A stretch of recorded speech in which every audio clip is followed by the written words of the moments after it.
I begin only because I am older than Slavoj. And it's, and it's also why I have the best chair. So all that is perfectly good. I name anti-philosophy, anti-philosophy, any system of thought, any thinking, if you want, that opposes the singularity of its act to the philosophical category of truth. So anti-philosophy is that sort of thinking which lies on the contradiction between philosophical discourse on one side and activity or creative act of life on the other side. We can also say that an anti-philosopher uses some features of his or her personal life against the universal abstraction of the philosophical discourse. We know three great classical anti-philosophers. Pascal, against Descartes. Rousseau, against Voltaire and Hume. And Kierkegaard, against Hegel. And we know also three great modern anti-philosophers who are against the entire philosophical tradition. Nietzsche, Wittgenstein, and maybe Lacan. All that is clear for Nietzsche, the most important modern thinker, in fact, for a large part of the philosophy during the last century. For Deleuze, Foucault, Heidegger, and many others, Nietzsche is something like the horizon. We find in Nietzsche the paradigmatic relationship between the act and the destitution of truth. In The Crepuscle of Idols, Nietzsche describes his work in these terms. I quote, "We have abolished the world as truth. This abolition of truth is the negative condition for the Dionysian affirmation."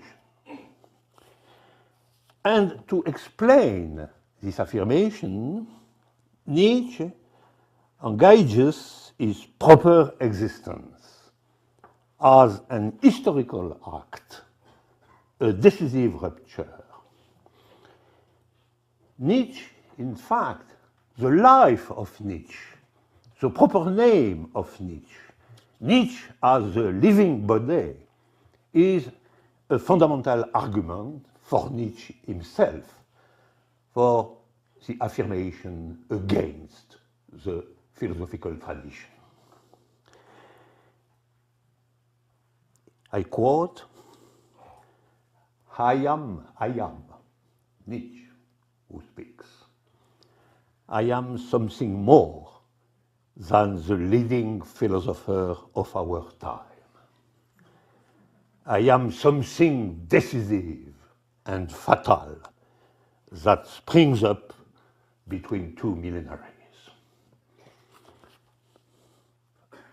A beautiful declaration. Here we have the pure form of anti-philosophy, an act of a violent subjective nature destroys the philosophical tradition which encloses the life with the word truth. The anti-philosophy, with the radical potency of its act, opposes to the philosophical discourse a simple point, a living point, which is a real point. And it is why the victory of anti-philosophy is a certainty, because it's the victory of the real against the dead form of philosophical rhetoric. The discourse of the real, which is realized in a decisive act, cannot disappear. Lacan himself writes, "It is not I who will win out, it's the discourse that I serve." But this discourse is the discourse of analysts, where the crucial point is the epiphanic apparition and disparition of the real of a subject. So the victory of psychoanalysis is the victory of the real itself. For Nietzsche or Wittgenstein, this victory is at price of a complete destitution of the philosophical category of truth. Not that the anti-philosophical purpose is to discredit truth, not to refute it. And anti-philosophy is not a critique, but a therapeutics. Man must be cured of the philosophic illness. For Wittgenstein, philosophical truth is linked to the nonsense, and so it is harmful. For Wittgenstein, the victory of the real as an act, finally, of aesthetic nature, realizes the complete elimination of metaphysical nonsense. For Lacan, the problem is more complex. Lacan does not destroy the category of truth. Truth is a word of the Lacanian syntax. Lacan refounded the category of truth. And in this foundation, we find both the destitution of the philosophical category of truth and the necessity to cross through it and get out of it. A long and tortuous coquetry with the category of truth. I will attempt briefly that from 1970, a slow movement does proceed in Lacan towards the destitution of truth and its dismissal. This is articulated to two statements in 1973 in the Séminaire 20. May 15, 1973, I quote, "There is some rapport of being that cannot be known." There is something of the real that cannot be known. And March 20, the same year, I quote, what is specific to analysis is that it can constitute for itself knowledge concerning the truth. What is specific to psychoanalysis is constitutes for itself knowledge concerning the truth. These statements, which are related, are about truth, precisely. And the tension is this. On the one hand, truth is supreme as unknown. The truth of the subject produces for the subject itself no knowledge of this truth. It is why truth is unconscious. On one side, but in the hand, on the other hand, the aim of analysis is to generate knowledge about the unknown. So the paradoxical position of Lacan concerning truth is that there is no knowledge of truth, but finally there is a psychoanalytic knowledge concerning this absence of knowledge. That is the great paradox of the unconscious. The key of this enigma, because it is an enigma, has for Lacan a name, a strange name, a Greek name, which is the mateme. What is a mateme? To understand this name, we must return to the act, to the fundamental analytic act. For Lacan, a subject can have an experience of its proper real only in the form of an act.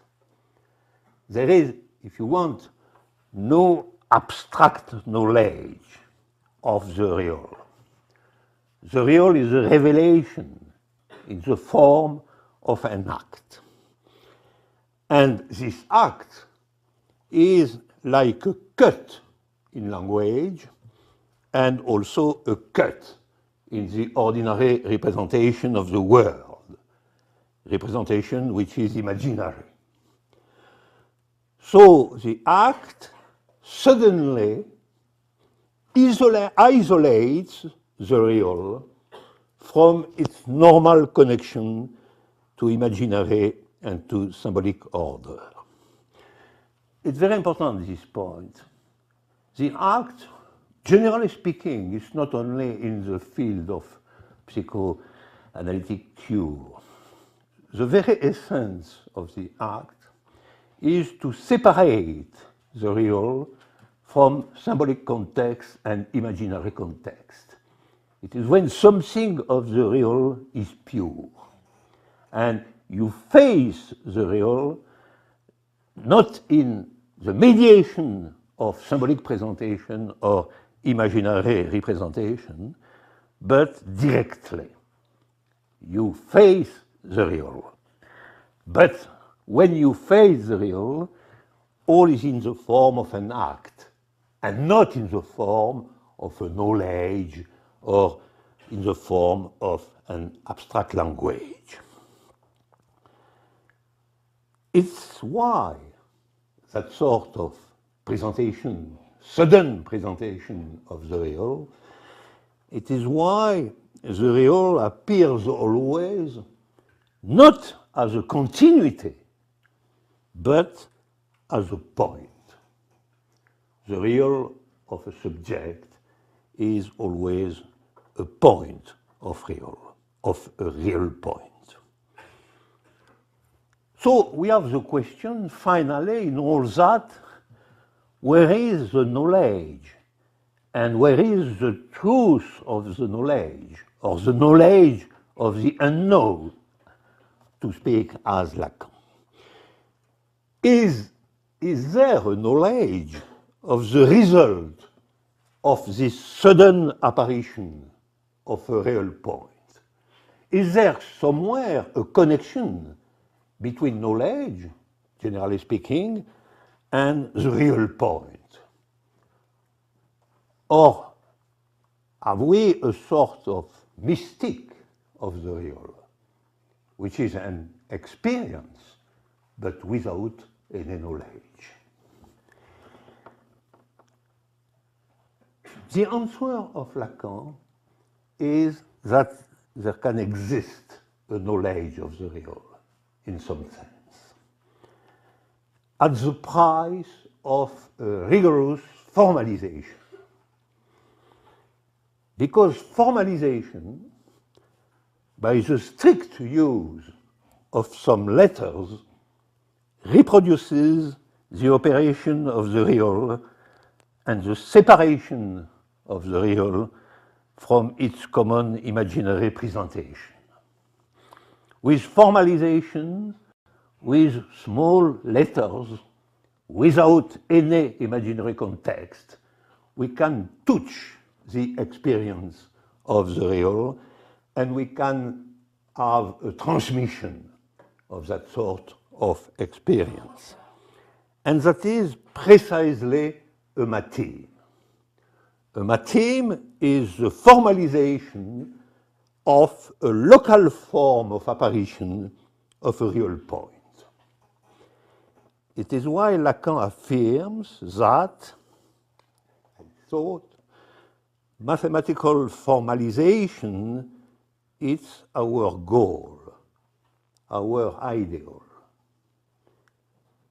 It's the ideal of a complete transmission of something real. This ideal is finally linked not to truth, but to knowledge. A matheme is a form of transmission of a knowledge of the real and not of a truth. The anti-philosophic movement of Lacan during the 70s is to go from truth, which is clearly a category of the first Lacan, to go from truth to knowledge concerning the truth, and finally to knowledge alone. And it is the goodbye to philosophy, from truth to knowledge concerning truth, and finally to knowledge alone. And we can say something like that. Philosophy, from the very beginning, affirms the existence of a truth of the real. It's the goal of philosophy. Find something which we can name a truth concerning the real. But Lacan affirms that there is a knowledge of truth as, in fact, by the matheme, a knowledge of the act, a transmission of the act by which a subject faces the real. But that sort of experience, the subject faces the real, can be transmitted in the form of the matheme, not as a truth, but as a knowledge.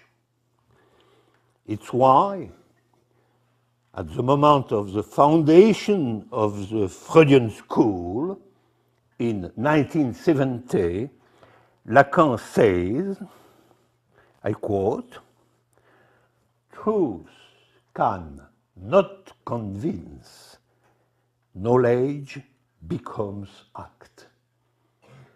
A strange and very dense formula, but clear in its effect. Truth cannot convince, because we don't know if a truth touches the real. But knowledge becomes act. Knowledge can a certain relationship to the real by the mediation of the matim of an act. And so it's neither a philosophical position nor a mystical position. That is the point. It's not a philosophical position because there is not, for Lacan, a truth concerning the real, but it's not a mystical position because the experience of the real can be transmitted, and can be transmitted by the means of formalization. And so the way of Lacan concerning this point, which is an anti-philosophical way, is also an anti-mystical way. It's not the choice between faith and rational knowledge. There is a way which for Lacan is a rational way, which is not reducible to philosophy, but which is not reducible to religious faith or mystic experience. We can say, in other words, that philosophic supposition is that there is such a thing as a love of truth. There is truth concerning the real, and we have love for that sort of experience of truth. But in addition, think Lacan, philosophy says that there must be a love of the truth. You must love the truth. That is, for Lacan, the philosophic imperative. But what is loved in the love of truth if there is no really truth of the real? What is this strange philosophical imperative, love the truth, if the truth is not touching the real? And the answer of Lacan is a very complex and singular one. Because the question of the love of truth can be posed for Lacan. Only is this love, that sort of love, is a love of weakness.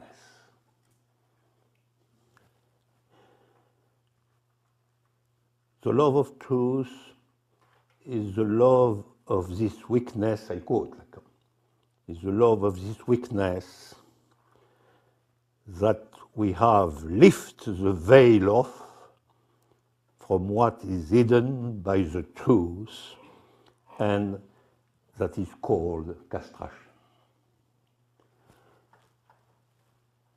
Explanation: truth, in its philosophical sense, is not at all for Lacan, as for Heidegger, for example, like for Heidegger, for example, the unveiled, the revelation of the real, the point where being is touched. It's much more truth in its philosophical sense, the veil itself, the dissimulation, the fundamental dissimulation of something. The veil which hides a very essential fact, the fact that castration, loss, imperfection, all the forms of weakness and impotency are radical conditions to human existence and for human knowledge. In the philosophical form, the love of truth is the dissimulation of a love for impotence and weakness. The love of what does not say everything, the love of what is impotent to say everything. For the analyst, it's useless to love the truth. However, it is necessary to love knowledge and to desire the matim. The love of truth, says Lacan, is at the center of philosophy, but it pretends to love the truth as power and not as impotency or weakness. And the philosophical illusion resides in that, to say that the love of truth is the origin of a new power of knowledge and finally of human existence. The philosophic patient wants to promote a love of truth as power, and that is necessarily a complete failure. The veritable anti-philosophic thesis of Lacan is,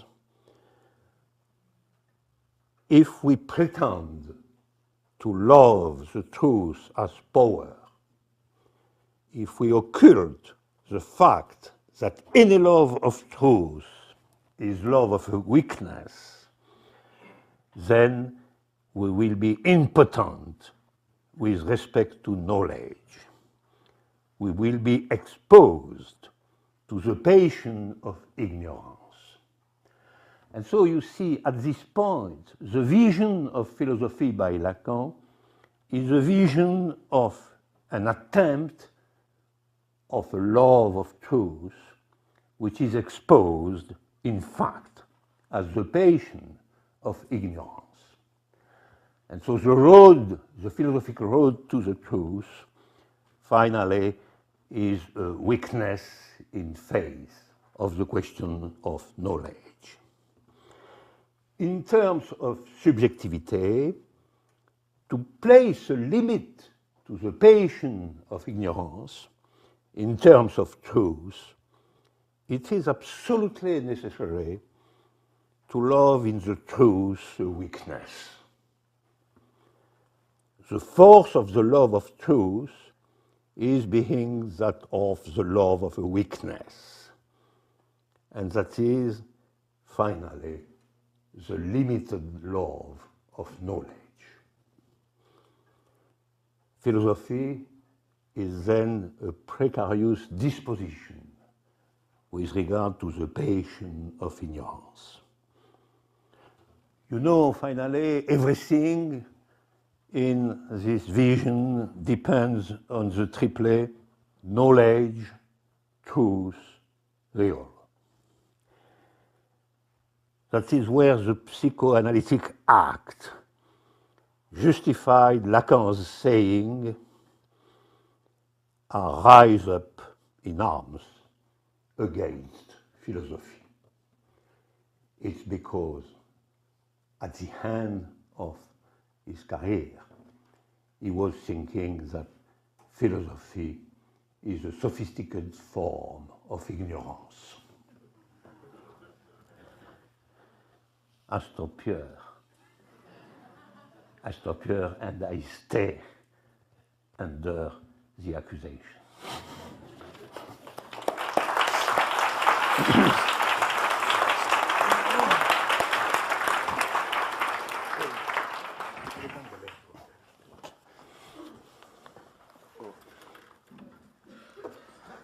Difficult to follow. I hope you hear me. Glad to be here. Glad to be with Alain. Of course, in this 20 minutes forum, it's just a little bit too little time to really develop a line of thought. All one can do is more just trace, define positions, oppositions, and so on. I would nonetheless like to begin with reference to what is going on recently in your territory, or just off your territory in Louisiana, because I think it concerns precisely in a way, very oblique way, what Alain was talking about this distance between the real and the symbolic, I was thinking about, do you know how Freudian dream of Irma's injection is structured? First, you have this look deep into Irma's throat, the primal horror, distorted flesh. Then you have this sudden passage from the real into the ridiculous impotence of the symbolic, the three doctors exchanging faked arguments. Isn't this going on now in the United States public discourse? The look into the Irma's throat would have been those camera shots that we get of the oil gushing out, and then the three doctors literally exist, you remember, in the congressional hearing, as the three representatives who were exactly in the same comical way putting the blame of each other. You know, BP representative or CEO even said, no, it's not me, it's the subcontractor.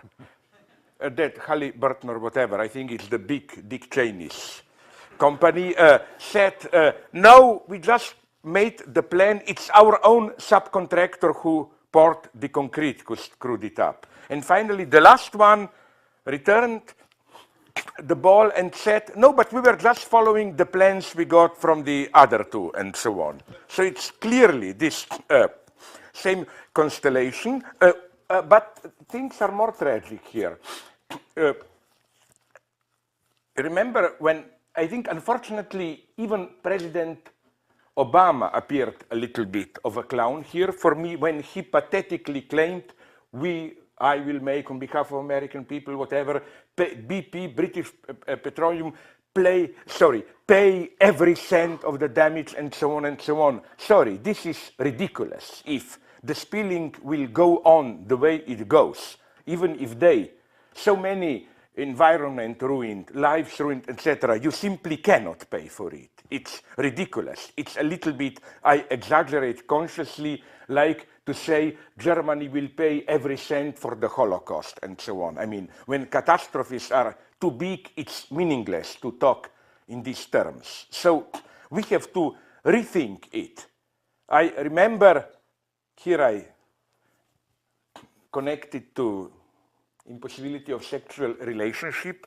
I remember some 20 years ago, exactly in the same territory, the waters, sea waters south of Louisiana, Ted Kennedy, at that point senator, was caught by a paparazzo in a lone boat. He thought he is alone, only sea around, making love to a lady.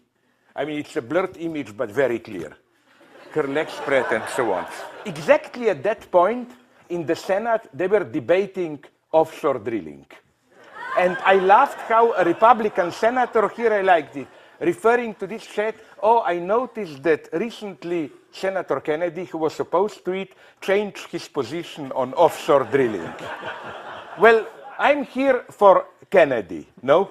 I think that the only offshore drilling that should be allowed is the one that Kennedy was involved in, no? Okay, but not too much of this. Lacan and anti-philosophy. You know, I will just try to, again, state my case and not just mark some differences, allowing, hopefully, Alain to strike back. Because as I already developed once in Paris, I think, or London, our relationship is that of a master and the hysteric. He's the master, I'm the hysteric, provoking all the time and so on. It's sometimes difficult to provoke the master. Now, more seriously, I was deeply influenced by his insight into the whole concept of anti-philosophy. Maybe I would just shift a little bit or displace, expand, whatever, my understanding of it.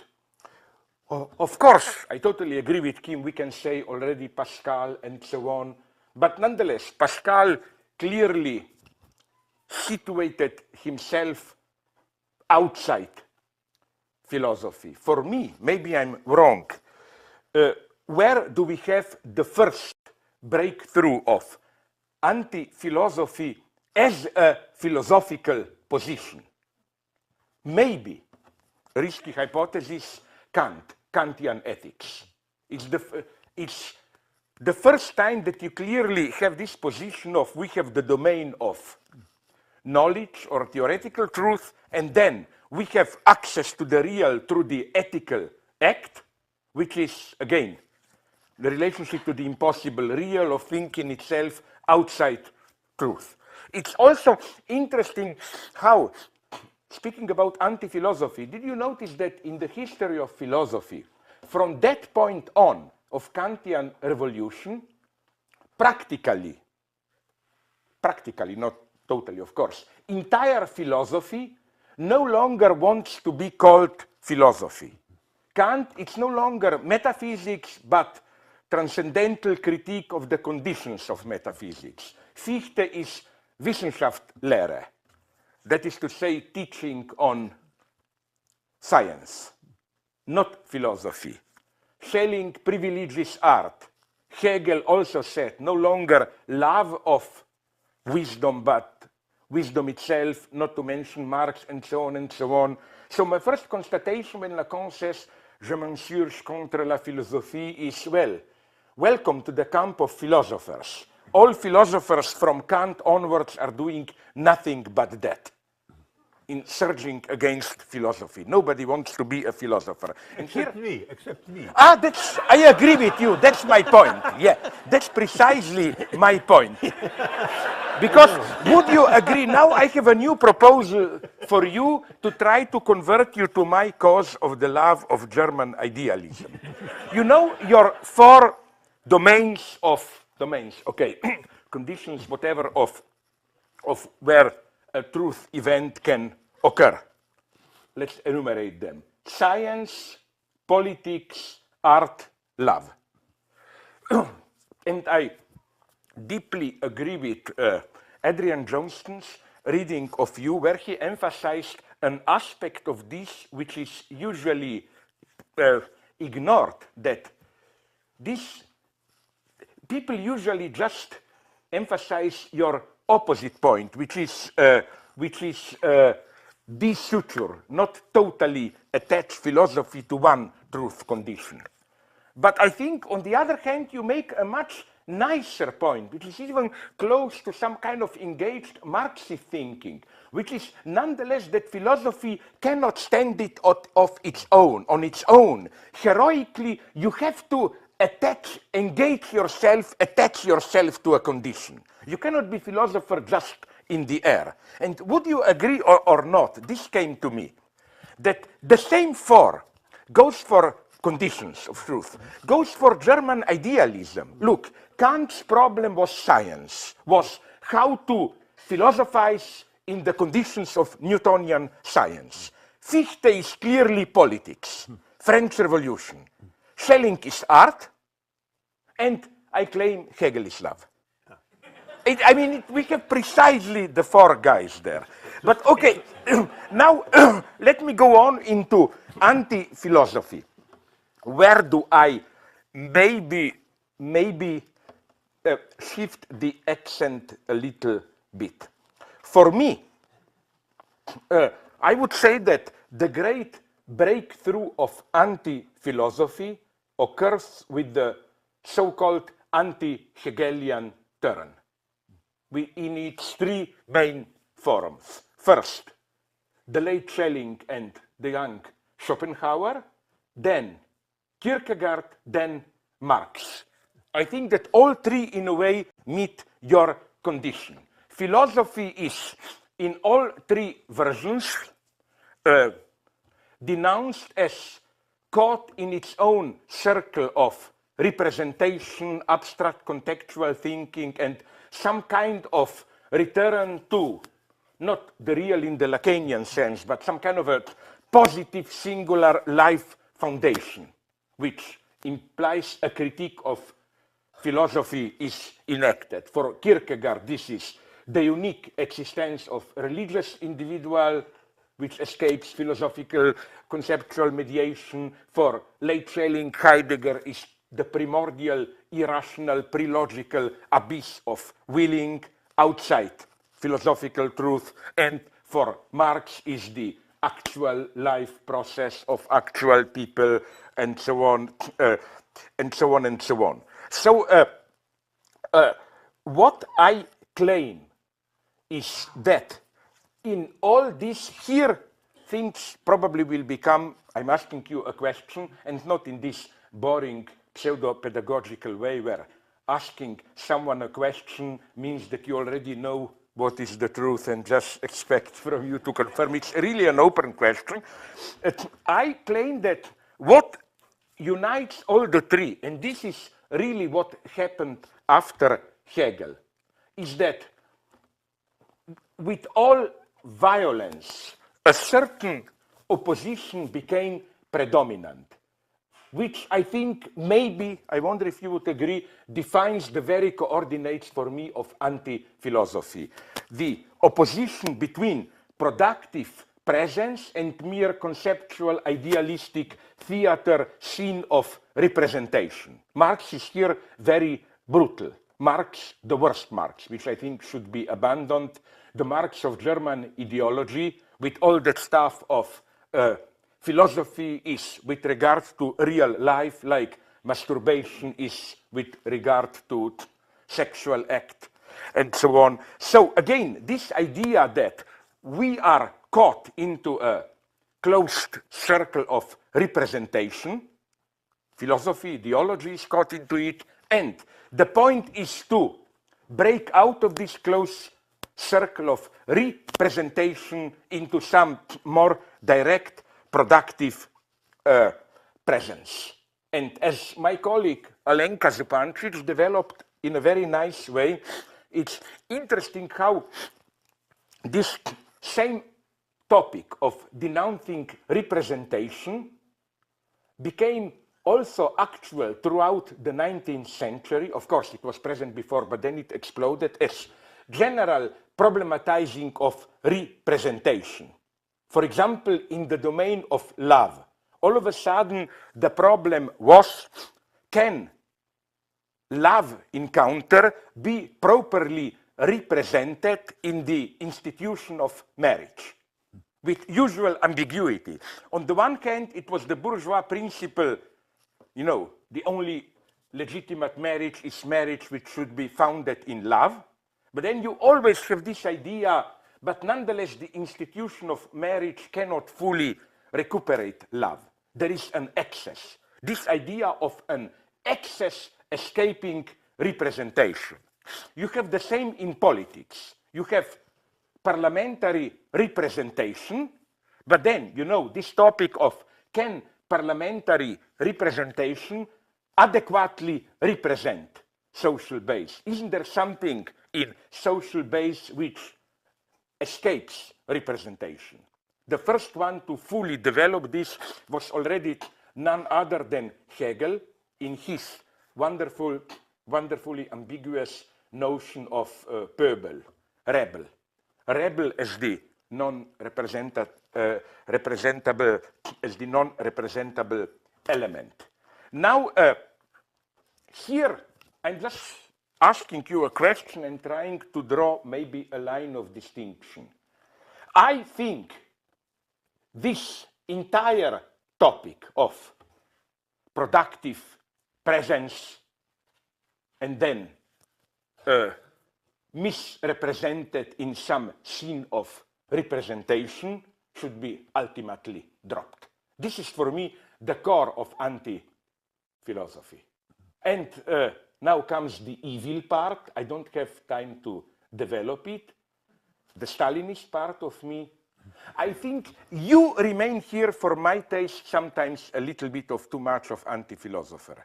Sometimes you also mobilize this representation versus the real of productive presence with this topic. So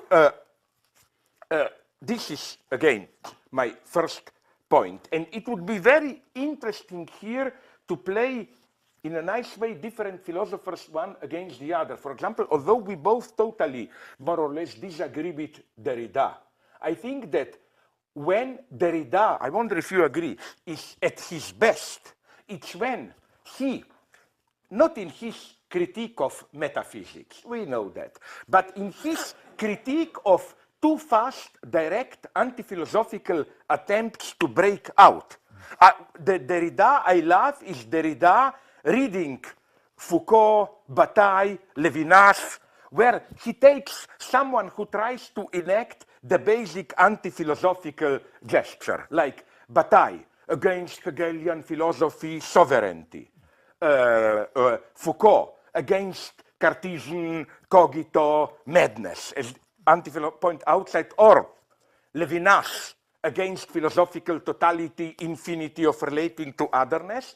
And I think here Derrida is a good anti-philosopher. In a wonderful, detailed analysis, he shows how all these attempts to break out remain nonetheless in a hidden way determined by the field they want to undermine. So here, again, we can learn something. We can learn something from Derrida. You know, Derrida is not just the one who wants to screw philosophy, break out of it, and so on and so on. He is a good philosopher, especially good in showing how it's not as easy as it may appear to break out of philosophy. Especially actual today, I think, is, for example, Derrida's, and later developed by others, critique of Levinas. Because I think that if there is one of the great books of anti-philosophy, it's Levinas's Totality and Infinity.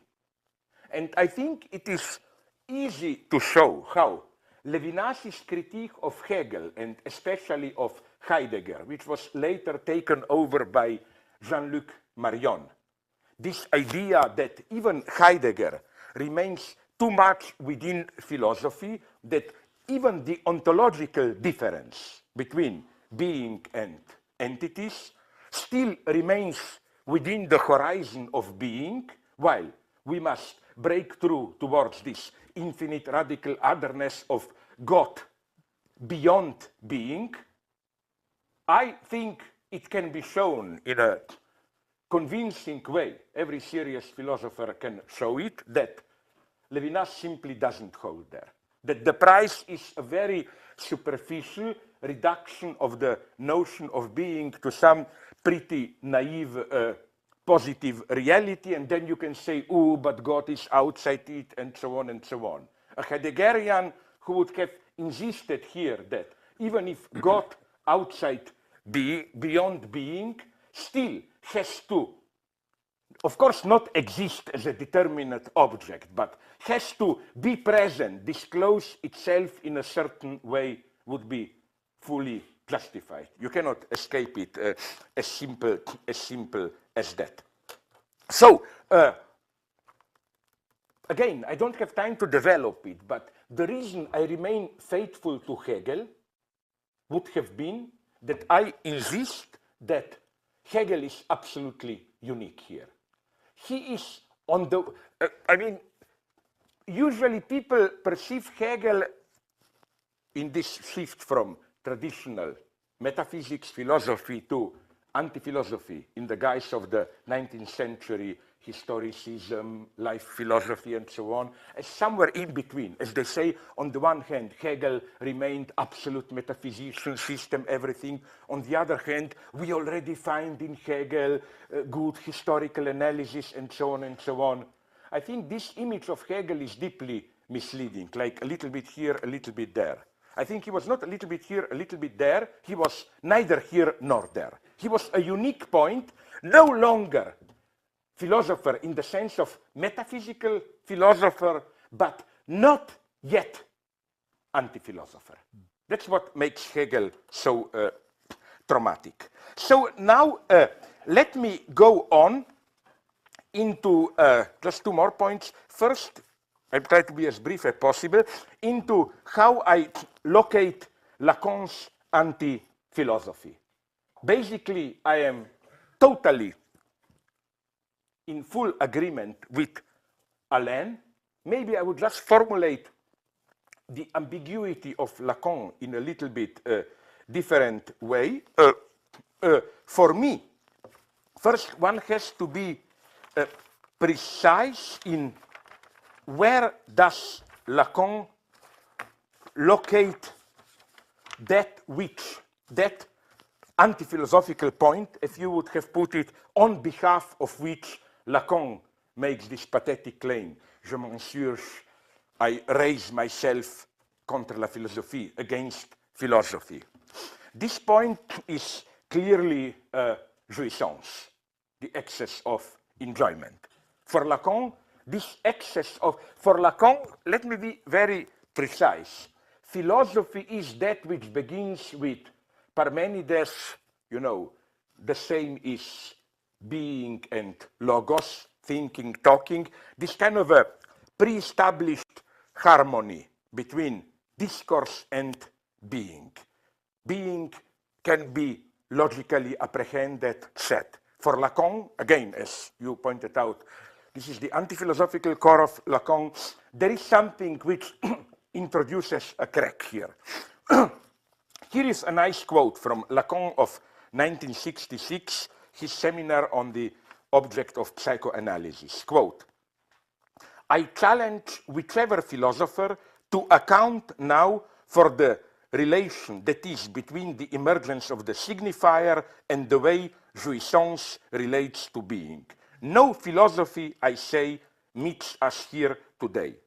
The wretched, aborted freaks of philosophy, which we drag behind us from the beginning of the last, means 19th century, as the habits that are falling apart, are nothing but a way to frisk rather than to confront this question, which is the only question about truth and which is called and named by Freud the death drive, the primordial masochism of jouissance.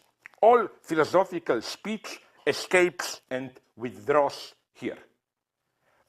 Now, I will try here to be at the same time critical but also positive towards Lacan. First, I would say what always fascinated me in Lacan is what did he, one enigma which an ex-colleague of Alain, François Balmes, in his very good studies on Lacan emphasized, the great mystery and perhaps the best way to approach Lacan is to ask a very simple, almost detective question. Lacan obviously knew Heidegger very well. Why then did he stick to the notion of the subject? Why didn't he drop subject? I mean, as the name for the core of, inhuman core of human being. I think the reason is, and here again, from a weird perspective, I approach one of the big topics of Alain, where I agree with him, the relationship between language and truth. Where I support Alain fully is in his, the way I understand it, anti-hermeneutic trust of not identifying truth with. The one who developed this most radically was Heidegger, arguably. This idea that truth is ultimately the historically destined horizon of being which dwells, is inscribed into our language. And in this historicized transcendental mode, a Heideggerian would have said, this is the unsurpassable horizon of our access to truth. The ultimate, the furthest you can go is to reflect on the horizon of how things appear to you, of how being is disclosed. For example, you can make, I don't know how many speculative quantum physics discoveries, but in order to pursue them, you already have to have a certain historically destined, embodied in language, pre-understanding of being.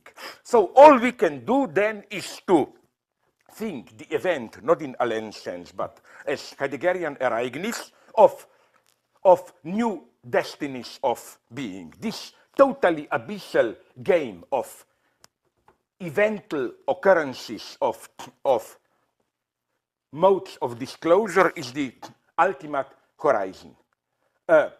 So in this sense, for Heidegger, language is the house of being. What Lacan does here, basically, I think, is just to add something, a dimension missing in what Lacan does here, missing in Heidegger. To put it in cynical terms, for Lacan, language is not just the house of being, it's a torture house of being. We are basically tortured by language. That's all the topic of castration, distortion, and so on. We are never at home in the house of being. It's a traumatic discord. And again, the name of this discord is jouissance. And so here I come to Alain. I don't like Elfriede Jelinek. Her style is too dirty for me. But she said something that I deeply agree with, a wonderful phrase. She said, language should be tortured to tell the truth. I think that this would be the second counterpart, that we should drop all this hermeneutic trust into, the access to truth is open yourself to the message which is in language. No, we should torture language. And I think maybe we should even read poetry and art in this way, as different modes of torture. What is poetry? It's a great torture of language. Imagine how you have to torture language to write a simple sonnet form. Cut words, squeeze them, and so on. Even in cinema as art, what was Eisenstein doing? My God, all his works are already works of extreme violence and torture. Cut, montage, stitch it together, and so on. Now you will say, yeah, this is Eisenstein's manipulative approach. What about the great opposition to Eisenstein? André Bazin, Rossellini, up to Tarkovsky, where you have the passive attitude of just filming, not intervening. Well, I would say it's a different mode of torture. It's slow it down. How do you call that instrument where somebody is tortured so that you tie him up and then stretch it? Yeah, that's Tarkovsky. So I would say, imagine a debate between Eisenstein and Tarkovsky. It's like two torturers.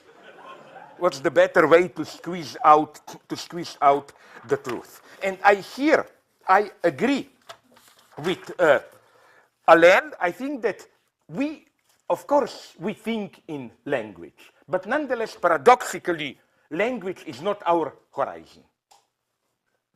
Language in its, let's call it naively, mytho-poetic function. Language, as you know, poetry in the bad sense of poetry as founding a nation and so on. I think that we can do more. Truly great artists, poets do more. They torture their language. They force it to go beyond. We can, within language, think with language, against language, to arrive at a true universality. This is a very radical thesis, but I think it's crucial. And I'm not sure Lacan himself is clear here. If he were to be clear at this point, he is ambiguous, he would no longer be anti-philosopher. But I think this is the crucial point. Again, is the historicist transcendental attitude, language is our fate, the last thing we do, is this the last thing, or can we break out of the, to use Frederick Glenson's term, the prison house of language and formulate universality outside it? Now, a step further. I claim that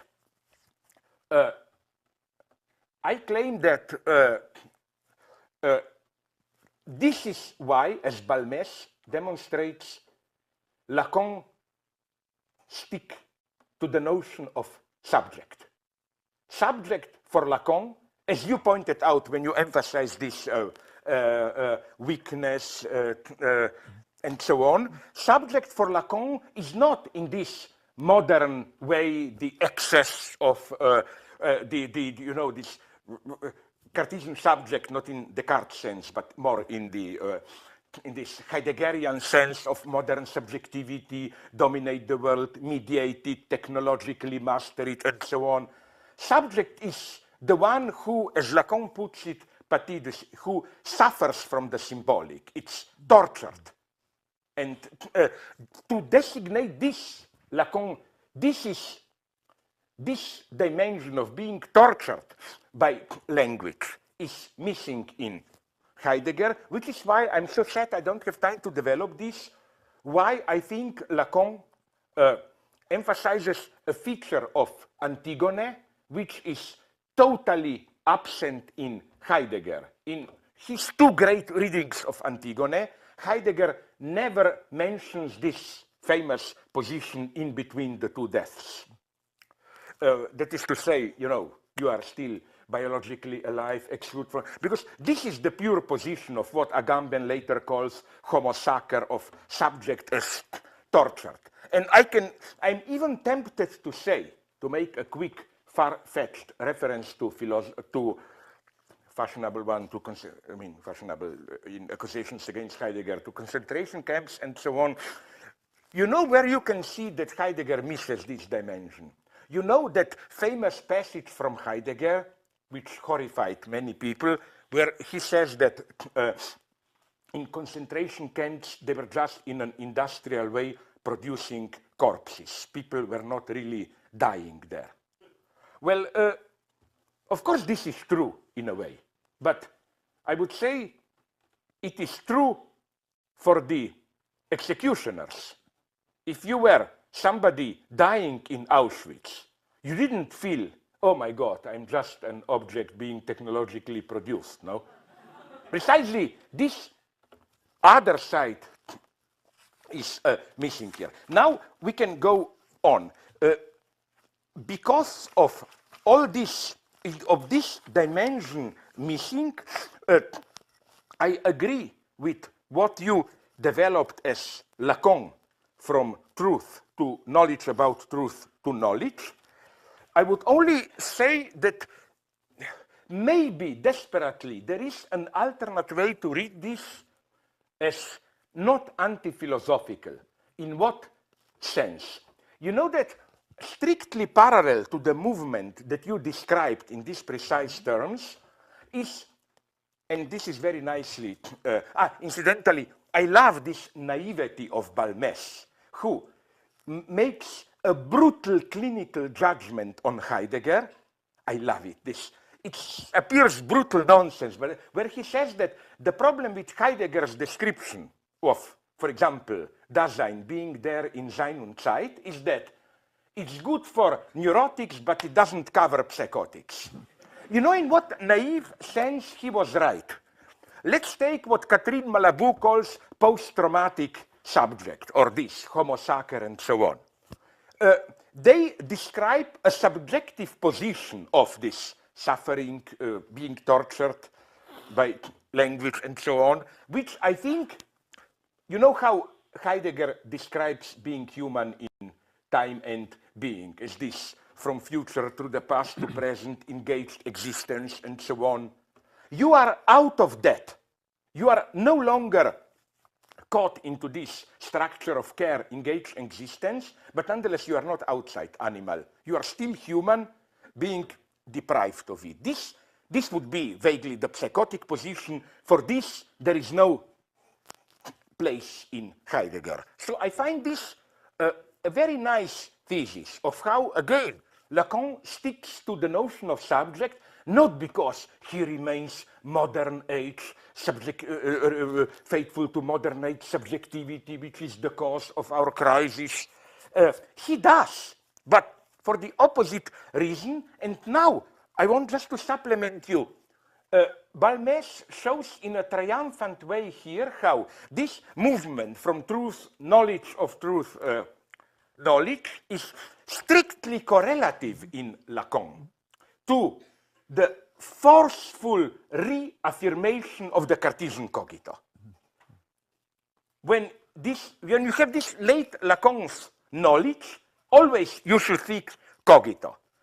Here, you should always bear in mind that when we think about Lacan et cogito, it's not enough to recite those boring old poems, you know,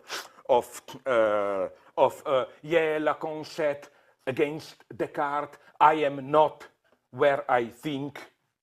This can still be read in a purely anti-philosophical way. It simply means the truth of my being, the true lively productivity is not where I think. Then Lacan turns it around and says, I think where I am not. This is more interesting, where the unconscious is not the fullness of my being outside my thought, but it's a pure thinking outside myself, not where I feel myself existentially as the one I am. Then there are other formulations, but as Balmès points out very nicely, what Lacan does in his seminar, I think on Logique du Fantasme, Logic of Fantasy, is to return to the identity of cogito and being, but as an empty set. For the last Lacan, cogito, in cogito, being and thinking do coincide, but in a negative way. In cogito, I'm pure thinking, but which is just a form of thinking, without any content. At the same time, I'm pure being, but deprived of any content. It's just as if the two empty points overlap here. And again, as such, this cogito should be asserted as universal, non-historical. Non-historical. Historicity is, I think, not the ultimate horizon. Which is why, as I try to develop in one of my texts, I think that one can, in a very nice way, refer here to Walter Benjamin. You know, when he talks about these two types of violence, staatsbildend and staatszerstörend. Violence which creates state, and violence which, this divine violence. And I think that Heidegger's problem is that when he does talk about violence and language, his notion of language as poets who grounds a polis, a nation, is still staatsbildend. I would like, in parallel to the relation of violence and state, to assert also not violence immanent in this imposing a certain disclosure of being, what poets do for a nation, but sprachzerstörend violence. Violence of torturing language breaking through to universality. So here, I think that maybe partially things, I haven't yet thought them to the end. Things are here very ambiguous for me, but I would have said nonetheless that here maybe Lacan's anti-philosophy can nonetheless be maybe reinterpreted as precisely, because you know when Lacan says anti-philosophy, one should always ask the obvious question, what is philosophy for him? And the quote that I read you is very ambiguous here. Lacan qualifies philosophy, to which he opposes, as wretched aborted freaks of philosophy, which we drag behind us from the beginning of the 19th century. That is to say, basically anti-philosophy. He designated philosophy this post-Hegelian philosophy. So again, what I would have said is that one should never forget that for Lacan, philosophy is rather this hermeneutic harmony between being and thinking, which is historically specified, and so on and so on. I think that through the link of cogito and knowledge and so on, one can maybe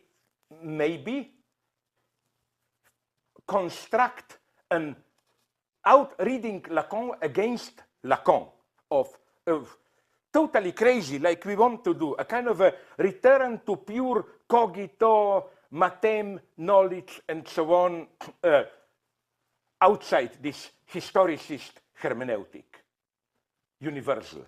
But one crucial problem here. What about jouissance as nameless and so on?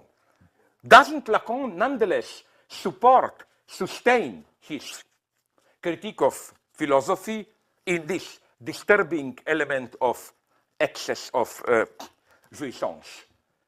Many things can be said here. I think one can even answer here in a very nice way Quentin Meillassoux when he insisted on the problem of fossil. Fossil as that third element which breaks this transcendental correlation. I think that for Lacan, you don't have to go outside. The true fossil is object small a. It's here in me, not Lacan. For Lacan, Meillassoux would have been way too Leninist in the bad sense of materialism and empiriocriticism. Meillassoux, for me, remains all too stuck in this typical naive pre-Hegelian problematic of we are caught in our representations. Can we reach out of them to reality in itself or not? For me as a Hegelian, this is a pseudo problem.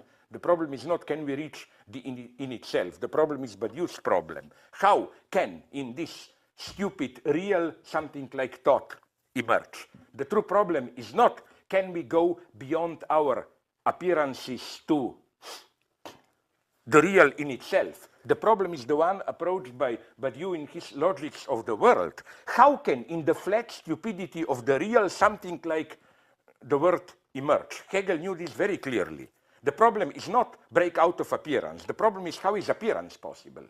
Okay, but to go on, so jouissance. Here, I wonder if you would accept something. In one of your texts, you were totally right to characterize Lacan's reference to jouissance féminine as a reference to some kind of a cultural unsayable.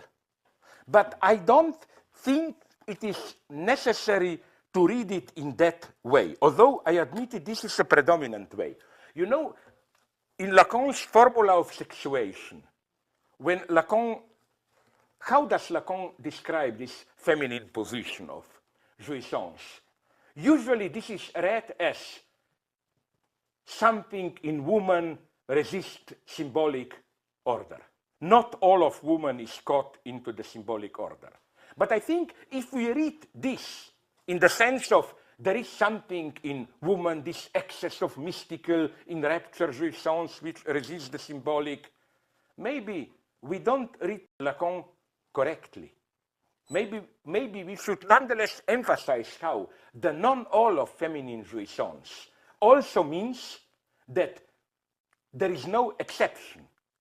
We should also say there is nothing in woman which is outside the symbolic order or whatever. So I think that instead of reading jouissance féminine as kind of a mystical in rapture and so on, we should, so that, to put it bluntly in an almost sexist way, we men are purely within the symbolic order, women are with one leg in, with another part of them it resists with some kind of rapture. I think women are paradoxically more fully in the symbolic order. This is why they are non-all. They don't have any... Oh, in this sense, I think that here is how I would try to save Lacanian jouissance and the real for philosophy. And you already indicate that path. I think that what I don't like is this anti-philosophical notion of jouissance as some terrifying excess, too strong for symbolization. But I am tempted to read Lacan's famous formula, which you also quote on, that the real is only accessible through the deadlock, l'impasse of the symbolization, in a very strong literal way. the real is not some in itself, and Lacan formally opposes the idea that the real is any kind of Kantian in itself, which then we can only partially grasp. No, I think that the real literally is nothing but the deadlock of symbolization. A totally immanent real, a real which is just, yes, I stop, cuts of symbolism, and so on and so on. So from here, I would just like to mark maybe one or two, this is a question to you, how you would react differences. One big difference, I'm even not sure about it myself, we have this debate for 15 years, I think, is that in your logics of the worlds, I will just state the position. You seem to imply that what you call world, I think, I know I violently disagree with you and you with me here. I think there is no world without language, to cut a long story short. And I think that the very categories you use, like the crucial category of the point is a signifying category.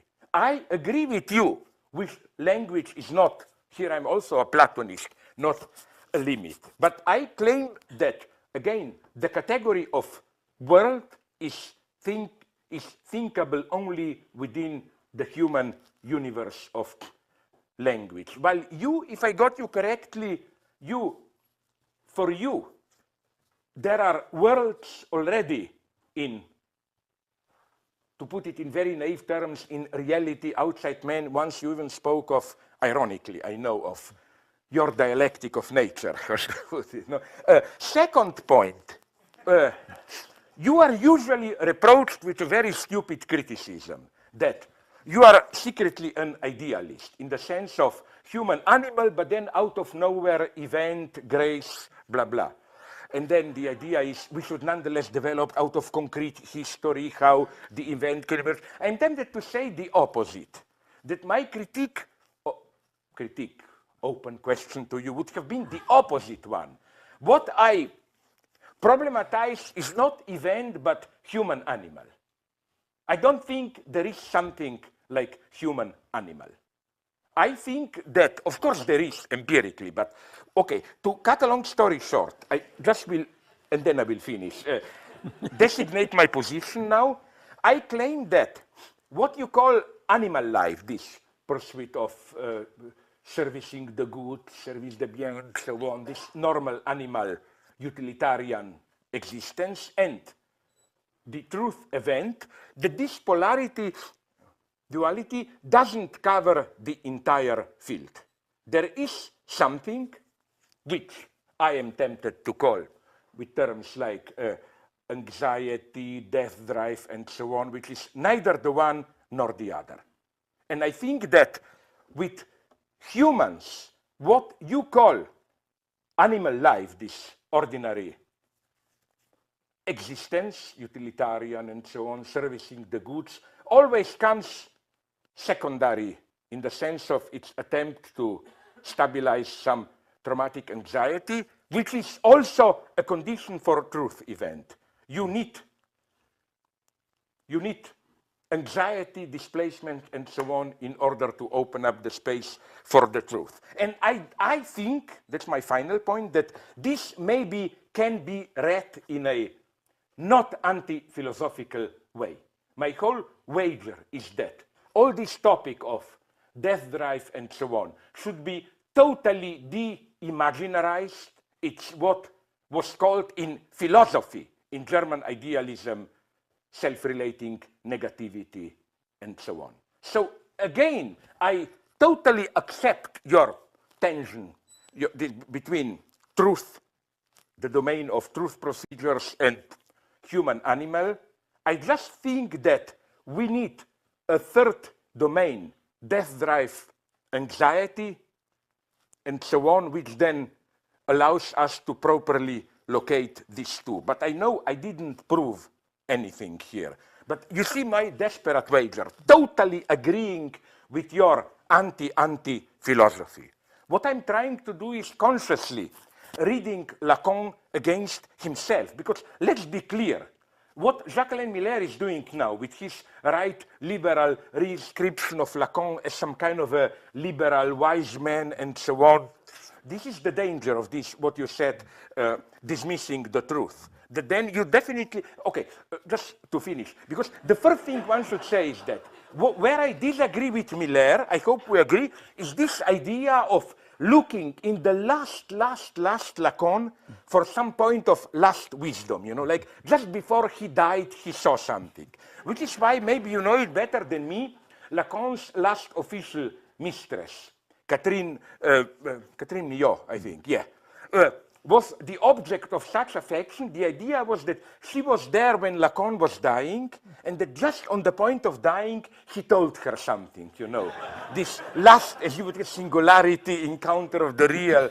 No, I claim, agreeing with you, that I claim that somewhere between, in those 10 years or more seminars of, from anxiety to maybe encore, this was Lacan at his top.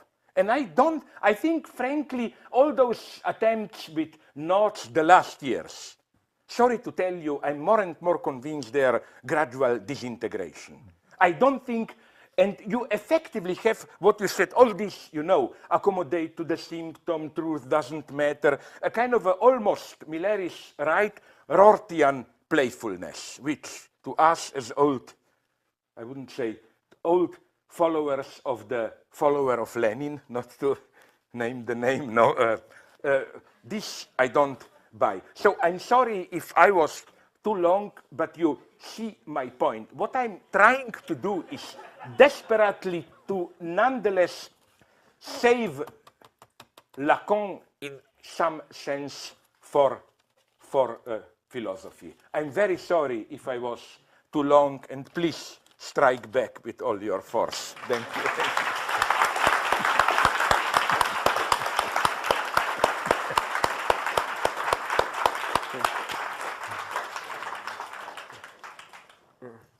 You need it here or you go there? You can do it here.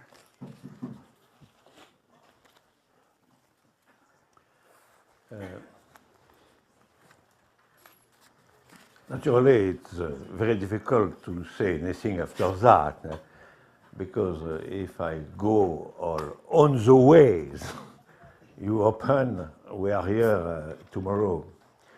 Why not? That's the problem. Just some short points. First, when you say that the origin of anti-philosophy can be found in Kant and after, there is a danger, I think, because we can identify in this sort of vision anti-philosophy and critical philosophy, transcendental critique. Or in my conviction, it's not the same feeling, it's the same subject, the same.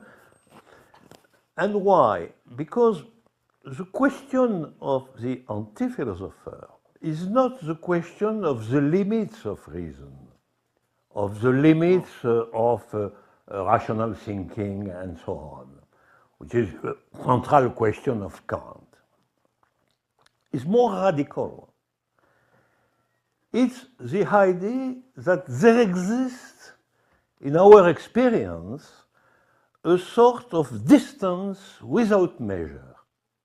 It's an ontological affirmation, in fact, which is at the very origin of anti-philosophy. There is somewhere a distance that we must support, and which is a distance without measure. Very often, it's the distance between finite and infinite, or something like that, or between man and God. Many great philosophers are in a religious context. We have to remark this point. It's the case of Pascal, it's the case of Rousseau, It's the case of Kierkegaard, and alors, precisely, it's the case of Wittgenstein. It's very important to note that Wittgenstein has finally a mystical vision of the problem of the distance. And the case of Lacan is evidently more complex, but we have the question of the real status of the big other in Lacan. We cannot escape this question. And there is many purely religious interpretation of Lacan that exist, absolutely. There is no frontal contradiction, there is no big contradiction between Lacan and most of the Christian interpretation of psychoanalysis and so on. And all that to say that the first question for anti-philosophy is that there is, in our experience, a distance without measure, and that to produce something concerning this distance, we cannot use conceptual means, purely conceptual. Isn't this practical reason in Kant? Absolutely. Practical reason is in absolute distance from knowledge. Yes, but in the case of anti-philosophy, we must do the thing and not only show the thing. That is the difference. There is something which is inside philosophy in Kant because practical reason is the theory of the categoric imperative. It's not a decision of Kant himself. Yeah, I got it. Yeah. It's very important. In anti-philosophy, we have the necessity of a testimony of the anti-philosopher himself as a singularity. It's a practical decision, and the transmission of the experience of the distance without measure is a personal transmission. It's a personal transmission. And it's the case for Pascal, the memorial, the faith, the testimony of the faith, is naturally the case for Rousseau, which invents the pure autobiography, the pure confession, and Saint Augustine before. And it's also the case for Wittgenstein and others. This is my first remark. So I think we must distinguish four types. Philosopher, which is the conviction that there is a possible connection between truth and the real. The philosophers don't say that this connection is of philosophical nature. Maybe, but maybe not. It's not my conviction, for example. There is for me, there is a connection, a touch of the real in some form of truths, which are artistic, scientific, and so on. But the philosopher has the conviction that there exists some touch of the real under the name of truth. There is the sophist, which is another type. The sophist is the conviction that there is nothing like truth, and maybe nothing that knowledge.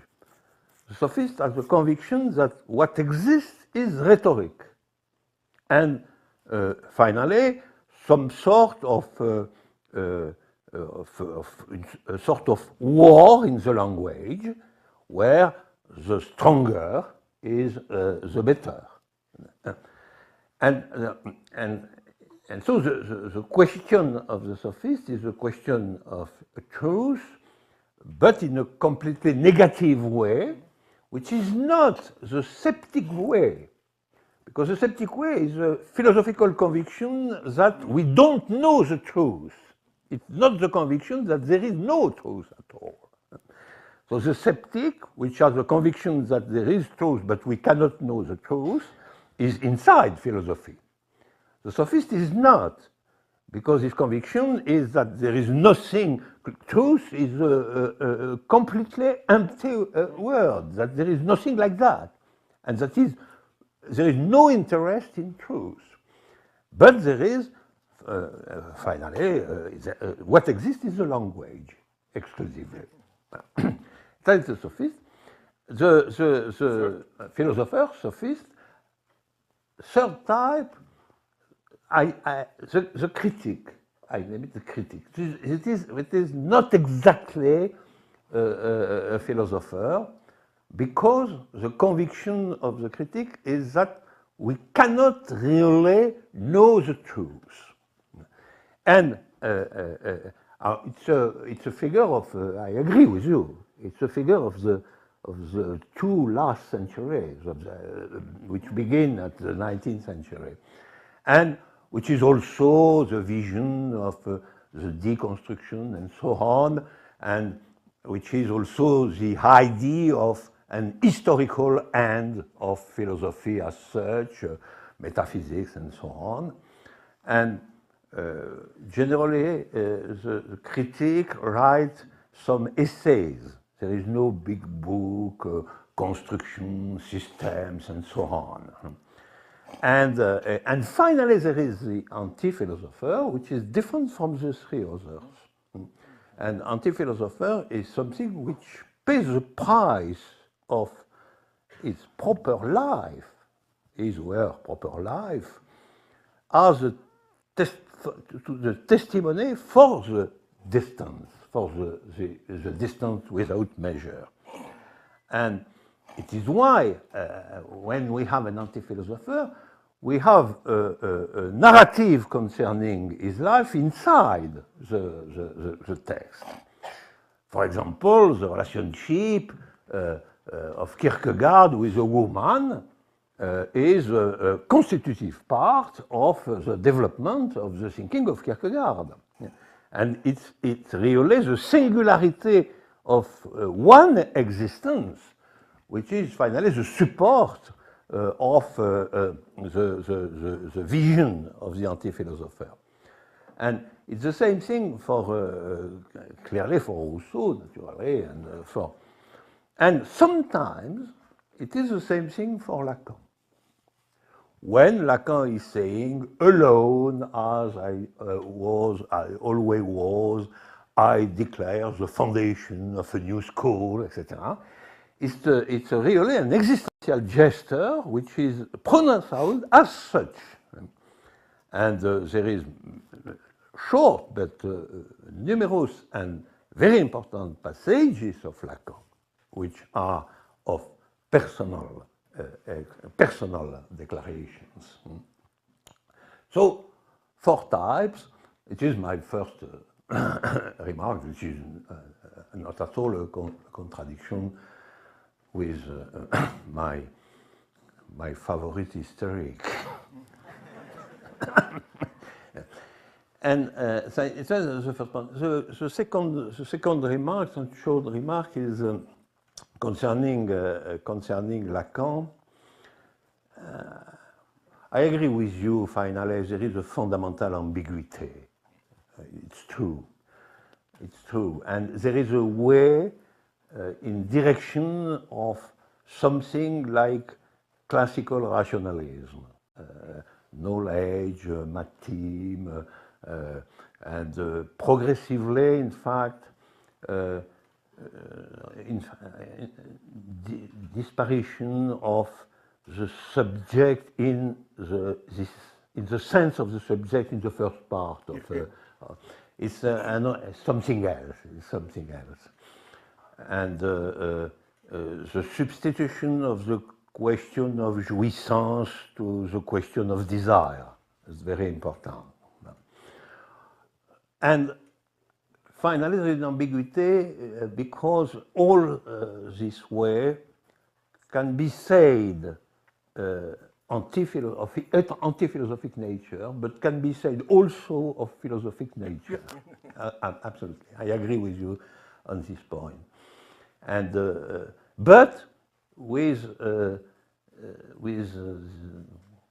complement that if the way of Lacan is finally of philosophic nature, it's in a way which is much more, in my opinion, of classical philosophical nature than Hegelian philosophical nature. Something like that. Much more Descartes or Plato or Aristotle than Hegel. And we can note that Hegel was very important in the first part of the work of Lacan. There was a constant discussion with Hegel at the beginning of Lacan and not at the end. My second. And to finish, you know, I think that the simple conviction that there is somewhere a distance without measure is not by itself sufficient to give a definition of the anti-philosopher, because we must add this distance cannot be proved or experimented inside a conceptual framework. This is the second part. And it is why when somebody says that I am an anti-philosopher because, in a certain sense, I admit that there exists a distance without measure, which is finally the distance between individuals and subject. An immanent distance between individual and subject, which is without measure. Why?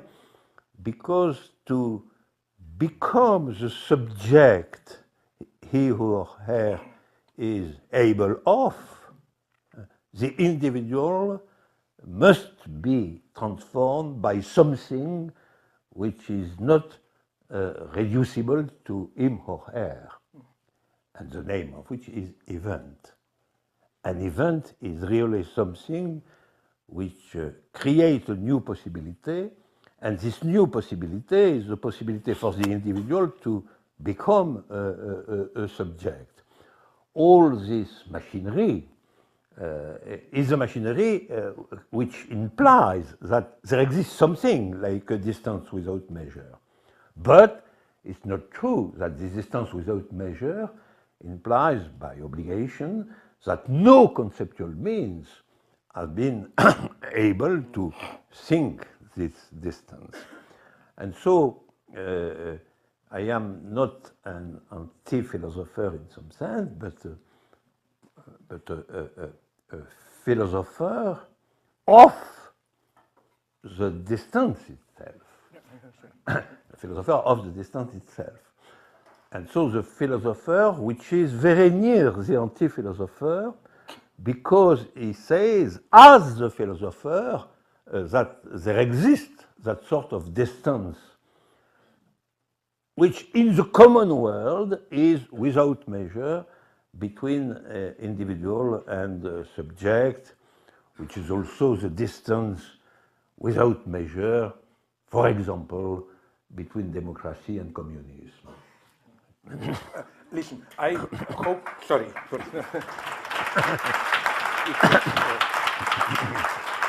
I propose that I will literally just reply in 20 seconds because I think it's the time to pretend that we are in democracy and so on. Yeah. I first, just to literally two remarks. First, I deeply agree with you, this wonderful formula, yes, absolute distance, but within philosophy. Mm. You, my friend, provided the best definition of what Hegel wants here. You see, like, okay, this is Hegel for me. Second point, you know, it's nonetheless more, I see your wonderful point about the difference between Kantian criticism and anti-philosophy. Mm-hmm. But you know, there is a path from Kant. For example, when you say personal, but already Fichte makes that step, you know, when he says what philosophy you choose depends on what type of a man you are. Mm-hmm. There he is the first to directly refer to a non-conceptual person. Mm-hmm. So, as it may surprise you, but as I promised, I stop now. I know it's strange, but I stop. C'est très belle formule, ça. Distance, mais comme philosophe. All right, I think we're open for some questions from the floor. Did you do a good communist job to undermine bourgeois democracy, you wrote them and distributed the question in advance. Okay. I knew you would. Somehow I knew it would be you. Yeah. Do you need maybe? Yes, you do. For the working classes back there. Absolutely. And for the lumpen proletariat. Now, this is an attempt to get the two of you to talk about the differences that are fundamental to your two approaches to ontology. Despite there being a certain amount of overlap, nonetheless, I think there are some important discrepancies that would warrant discussion here. And what's interesting is Lacan in the 19th seminar, 1971 to 1972, just before he went downhill, according to you, Slavoj, he, in one of those sessions, is talking about two of his, for lack of a better word, what we could call axioms that are linked to one another. The first, le grand autre n'existe pas, the big other does not exist. And then, yeah, there is the one. And when he's talking about these, he makes a remark, just a passing aside, where he says, somebody someday is going to make an ontology out of what I am talking about right now. And arguably, both of you seem to be philosophers, or, for instance, Bruno Bostiels calls you an anti-philosopher slightly, but both of you are philosophers who clearly your projects in certain ways involve developing this. Now, how do each of you see yourselves in terms of being able to, say, pass through Lacan's maybe anti-philosophy, but it's a bit ambiguous, passing through Lacan and developing an ontology, what do you see as the crucial differences between the two of you in terms of how, with those sorts of remarks Lacan is making when he predicts that someone is going to base an ontology off of this, how do you feel that the two of you fundamentally differ? Apropos your, you might say, philosophical development or deployment of these resources of Lacanianism. Non, je te passe la parole. Non, pas assez. J'ai pas compris la fin de la question. Tu me résumes la question? Lacan dit que quelqu'un dans le futur va développer une ontologie de ce que je dis. Oui.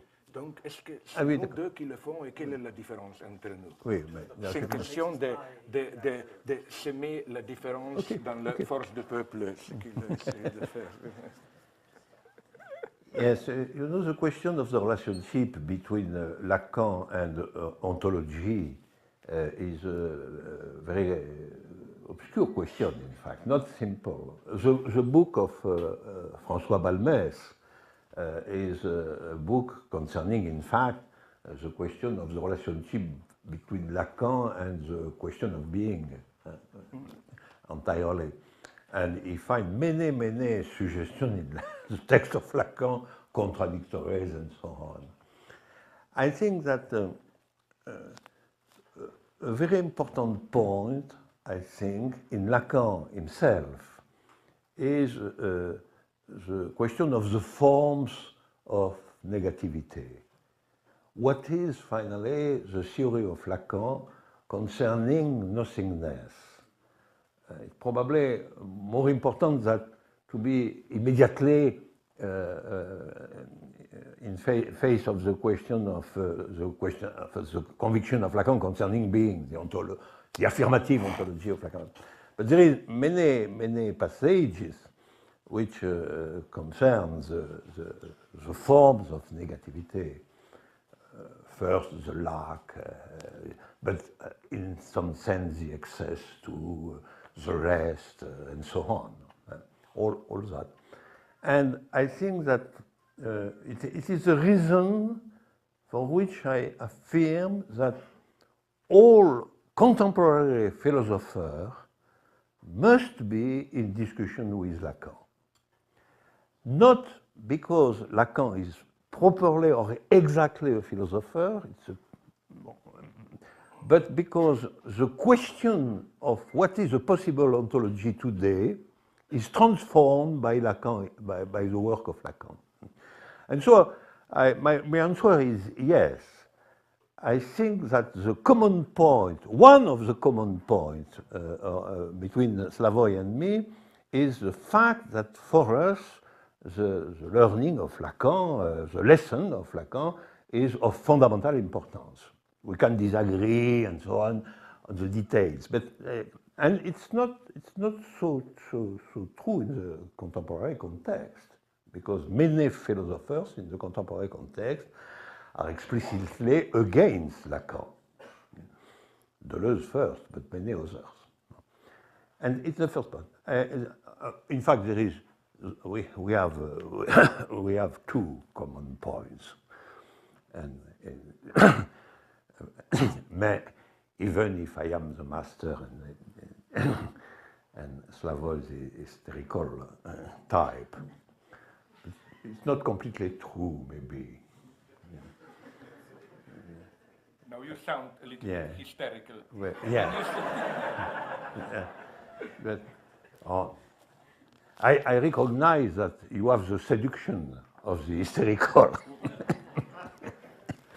No, but we have I think three points. First, the conviction that philosophy exists, but it's not the common idea today. The conviction that the philosophy exists, and a variation concerning this point is that we have the conviction that Hegel is alive, is not dead. We are not the same Hegel, maybe, but yeah, we can see that in the text. Hegel is of great importance for us. It's the first point. Philosophy exists, and as a consequence, Hegel exists. Second point, the question of revolution, communism, and so on is not dead. So we don't affirm the death of the sequence of the two last centuries. We know problems, difficulties in passes, and so on. But our subjective conviction is that there is here something to continue, maybe in the dark, but to continue. To continue in the dark is not the same thing that to stop. The second point, no, I finish. Sorry. Not between the second and the third point. And the third point is precisely, I think, that we think that there is an ontological or metaphysical or philosophical question which must be recognized and developed after Lacan in the philosophical field. These 3 points are of very, very important, and it is why we are here today. I totally agree with you. I would just like to supplement it that maybe there is another. First, I would like to emphasize this final point. We both share the conviction that hopefully the era of so-called discourse analysis, where every fundamental ontological, even metaphysical question can be reduced to the question of historical discursive conditions. For example, for a typical Foucauldian, if you tell him, does a man have an immortal soul? He will immediately transform it into the question, under what discursive regime can you even ask this question? No? Simply, in a naive sense, how it touches the real and so on becomes totally irrelevant. The question is, under what discursive regime can you talk about this, and so on and so on. This is one thing we share. Another thing we both absolutely share is that we reject the topic of finitude as the ultimate horizon. We notice, both of us, the strange reversal with regard to 19th century, where usually infinity was the spiritual infinity idealism, finitude was concrete being materialism. Today, it's almost the opposite. obscurantism and spiritualism today are supported by the topic of finitude. It's by saying, no, we are finite, fragile, and so on, that you open up an empty space where all the ghosts of spiritualism can dwell, and so on and so on. So that would be another feature. But to answer you directly, yes, the question is, because, you know, Lacan, of course, and this is the Lacan that I really hate, I'm ready to admit. The Lacan that I detect in what you quoted, it's the most arrogant Lacan. It's like, I'm unique and great, but there will be in the future ordinary men who will try to drag me back into... That's where I violently disagree with Lacan. I think the true greatness is to accept it. And, you know, I remain here purely a philosopher, radically, in the sense of, you know, whenever somebody says, I leave behind ontology and so on, if you read him closely, you discover traces of a non-reflected, usually very bad ontology. So what I would say, the fundamental category I'm struggling with here is this idea, which unfortunately was elaborated even in some Gnostic tradition. Of course, I don't want to do that. This idea of unfinished reality, in the sense of, in this sense, we should abandon ontology only in the sense if by ontology we think of pure positively constituted reality. And I think the way I read also your point about original multiplicity, it's precisely as you emphasize, it's not a multiplicity composed of ones. It's a multiplicity which is a radical multiplicity. You cannot come to the end and they say, then say five. So this idea of and here I follow even Meillassoux, although again, then immediately I take a different path. This idea of how what we misperceive as the limitation of our knowledge, not limitation in the sense of finitude, but incompleteness, should be immediately ontologized into incompleteness of reality itself. This is how I would have read. I try to do it now in a materialist way, outside all the bullshit about how our mind creates reality, the lesson of quantum physics. This terrible lesson that really, in itself, things are not fully constituted. In this sense, I am against the ontology, this full positive ontology, which I find, in spite of all my admiration for Lenin, for example, in Lenin's materialism and empirical-criticism, where the problem becomes, you know, are there really things outside there fully existing? And this asymptotic, I think what we share is total opposition to this asymptotic notion of truth. There is full reality out there. We gradually but never perfectly approach it. Where? No wonder you know who admired deeply materialism and empiriocriticism. A ferocious anti-communist, if there ever was one, Karl Popper. You notice that. In spite of all his criticism, he said, but material empiriocriticism, Lenin is excellent there. No, I claim he is not. But nonetheless, to play the bad guy, I totally agree with you that the problem is with these different forms of negativity. Now, playing a bad guy, maybe here there is some difference between the two of us.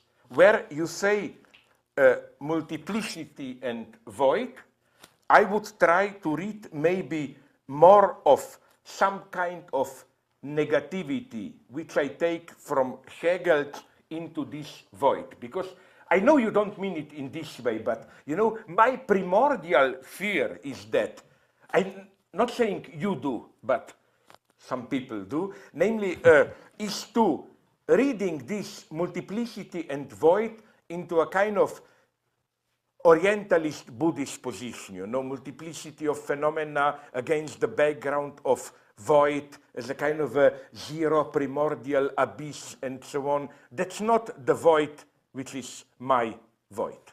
My void is more of an obstacle, failure, catastrophe. It's a more violent, dynamic void. But we don't. But these are absolutely fundamental questions. We cannot do it now.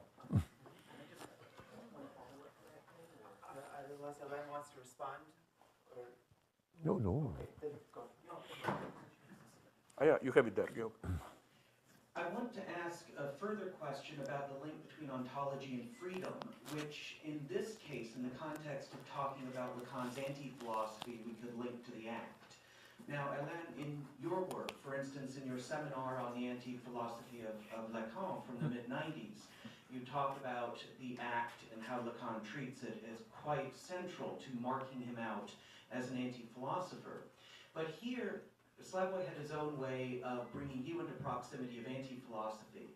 I think on this issue, it's possible to do so by pointing out that where one would least expect it, that is, at the very start of being an event, your magnum opus, that there is this sort of what one could call an act as this radical decision, where confronted with the Platonic Parmenidean question, being one or many, which one could say for you, in the terms of logics of worlds, is a point that any and every philosopher must confront, where there's a yes or no choice to be made, and one has to commit. You wager, in the form of the axiom, the one is not. But that is a decision which, as you indicate there, cannot be grounded by appeal to some sort of guiding intuitions or some meta level vouching for the choice one way or the other. And this might be Sartre's shadow still in the background in terms of him as one of your three masters in 20th century French thought. It seems as though it's that justifies choosing the one particular branch of pure mathematics that you choose. You know, what justifies the Mello-Frankel plus the axiom of choice amongst other axiomatizations of set theory, and what even, you know, makes set theory privileged versus other branches of mathematics. It seems as though it's that ZFC is the only mathematical discourse that is truly oneless, or that tries to formalize an ontology without ones. So it seems as though the choice comes first, the decision, the pure decision, the act of wagering on the many in the form of the one is not versus the one, that even gets your own ontology off the ground. And given that for you, ontology, you know, although it's mathematical, this is very much the concern of philosophy as a kind of meta-ontology. It would seem as though you're once again back in proximity with anti-philosophy in terms of there being this radical, ungrounded gesture, this decision in the face of a kind of ontological point, that's your act that literally sets up the very architecture of being an event. And I'm wondering how you and then maybe À peu près, oui, mais tu me le redis quand même. Non, non, quand même, l'idée c'est que au début de l'être événement, Oui. comme tu fais choix d'une certaine ontologie, Oui, d'une certaine logique des ensembles, etc., est-ce que c'est pas quand même, comme dans l'antiphilosophie, ton choix fondamental, existentiel, acte de liberté?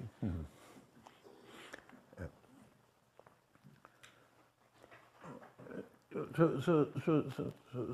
point is to return to my goal in philosophy. Why philosophy is for me something interesting. Finally, there is always something like that in every biography of a philosopher. And for me, the question of philosophy is the question of novelty, of creation, of how something new is possible in the world. Something which is not reducible to the repetition. In fact, I name repetition all the structures of the world as it is, all the inertia of the world. Okay. So, is there something which interrupts repetition? And what are the general conditions of that sort of interruption? And naturally, behind all that, we have the condition of the creation of a new trend in artistic creation, political revolution, love encounter, and so on, a new theory. All that are the concrete forms of novelty. So, you know, my problem is not the existence of something new, because for me it's a fact. There has been and there exists something new. There exists a great love, patience, artistic creations, scientific theory, and political revolutions. So my question is not the existence of novelty, but how something like that is possible, and how we can have a thinking of novelty. So it's a properly philosophical question, which comes, like Hegel says, after the truth. The truth exists, and the philosophical question comes in the evening, in the evening of the day of truth. So I accept this judgment. And to answer this question, how something new is possible, how we are not under the laws of repetition, we are not absolutely under the laws of repetition, I must propose an ontological framework. Because without an ontological framework, we cannot understand what is new, precisely. What is new, we must construct an ontology of repetition, precisely, of the universe of being as it is. And my decision concerning this ontology is not of the decision to take mathematics. The decision was that an ontology which is not a theological ontology, which is not under the potency of the one. That is my question. What is an ontology which is not under the potency of the one? I agree with Heidegger on this point, in a text which you can find in the big book concerning Nietzsche.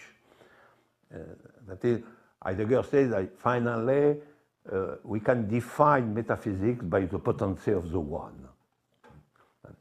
So it's not only forgetting being and so on, it's more precise.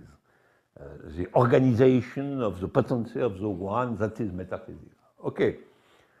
So if I love weakness and not potency, like Lacan said, I have to love multiplicity and not the one, and not the big potency of the one.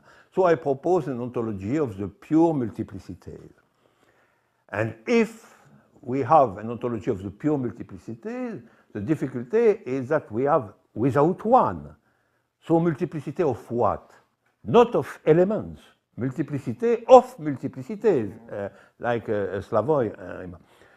And it's at this point that I search in the direction of mathematics. Only at these points, when my conviction is that contemporary ontology is by necessity an ontology of multiplicities. It's not mine only, it's also the conviction of Deleuze and many others, against the potency of the one, and radically, that is, multiplicity is multiplicities of multiplicities.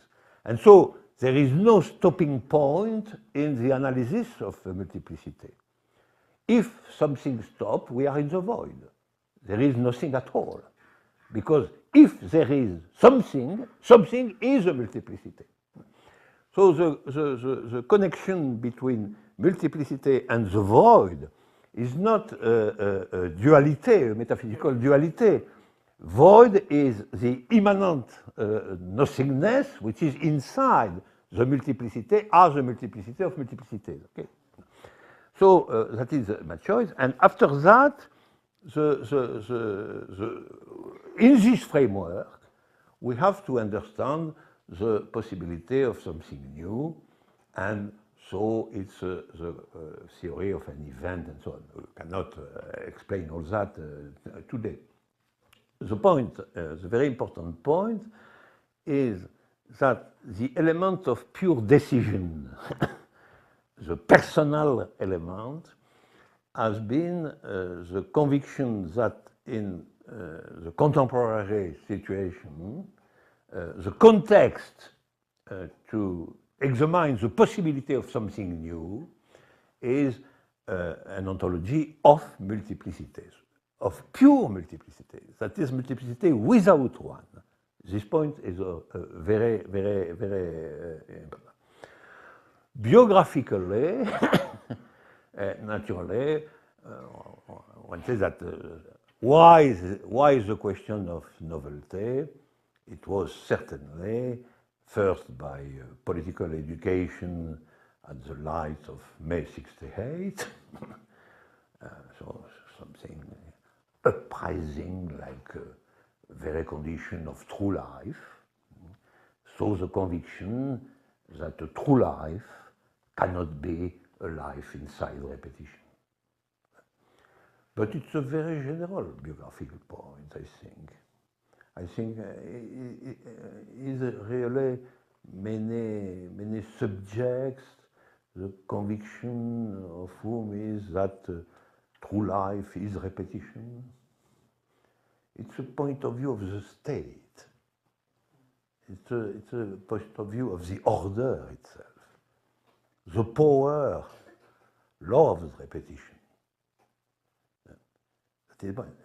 But a thinking which cannot be ordered by the power is, by necessity, a thinking of disrupting the repetition itself. Can I just now to return to his question, because so would you agree with him? His, if I got you correctly, Adrian, point was the following one. So now, sorry if I speak as a police interrogator. So now you admitted that you had first some kind of existential decision how to think something new and so on, and based on that, you violently picked out one mathematical theory among others. The reasons were not to be naive, you look around which theory is better or whatever, you simply picked out of the multiplicity of mathematical theories, the one which fits this. His reproach, if I got it correctly, is, aren't you here close to some kind of anti-philosophical gesture? And if I may just, and then I give it to you, very brief remark, really brief.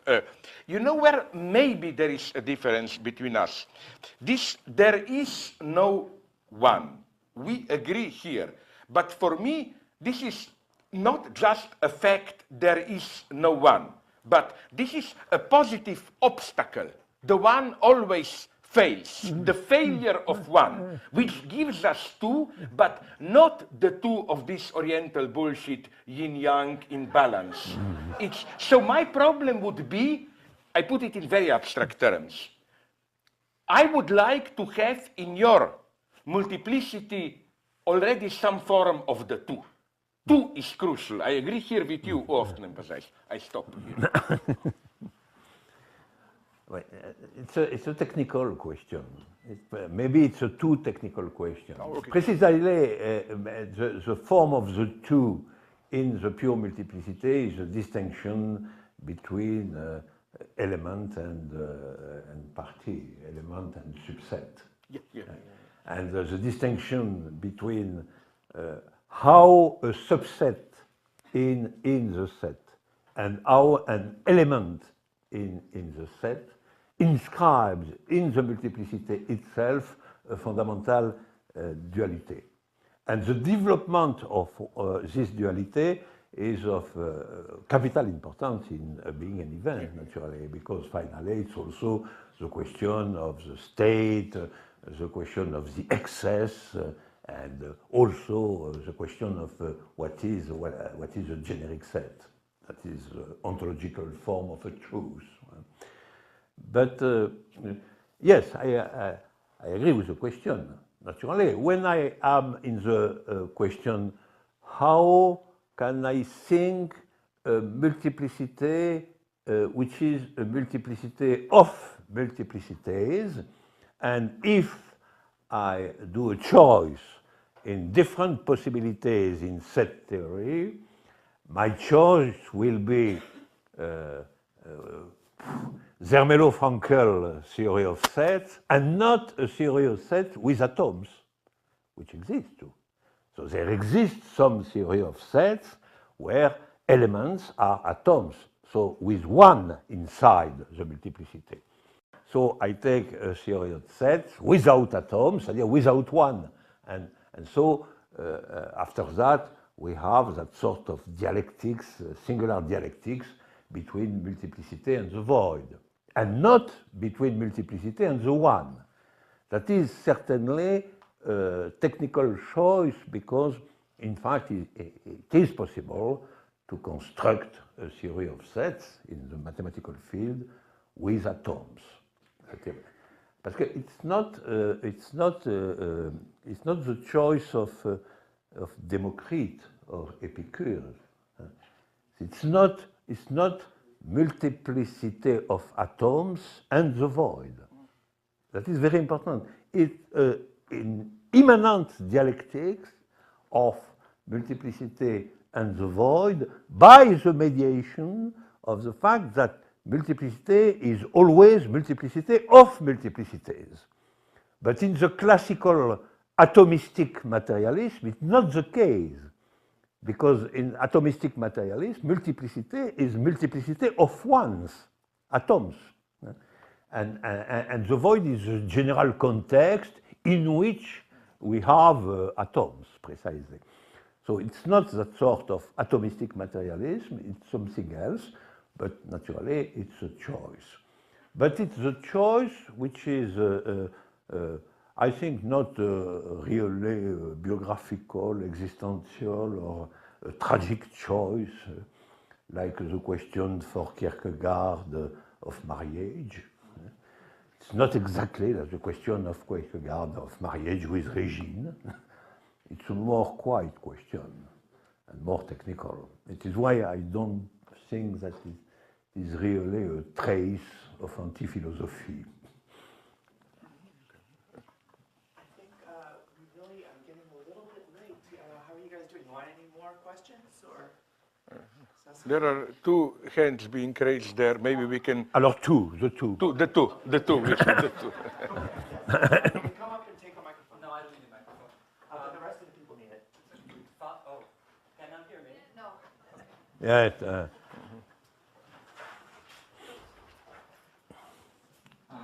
Following your remarks, do you really think that class struggle must continue in the dark? I understand class struggle as real, and the Bartleby politics that Mr. Žižek refers to, I prefer not to. But is there not some way to teach the act? I mean, maybe not in a university setting or as discourse, but in the Mojave Desert now we run workshops called The New Everyday Life, where we teach leatherworking and biodiesel mechanics and beer making and things like this. Does this fall into neo-anarchism, like Simon Critchley or something? Must we seize the state to have a pure act, or can we teach the act on a smaller scale?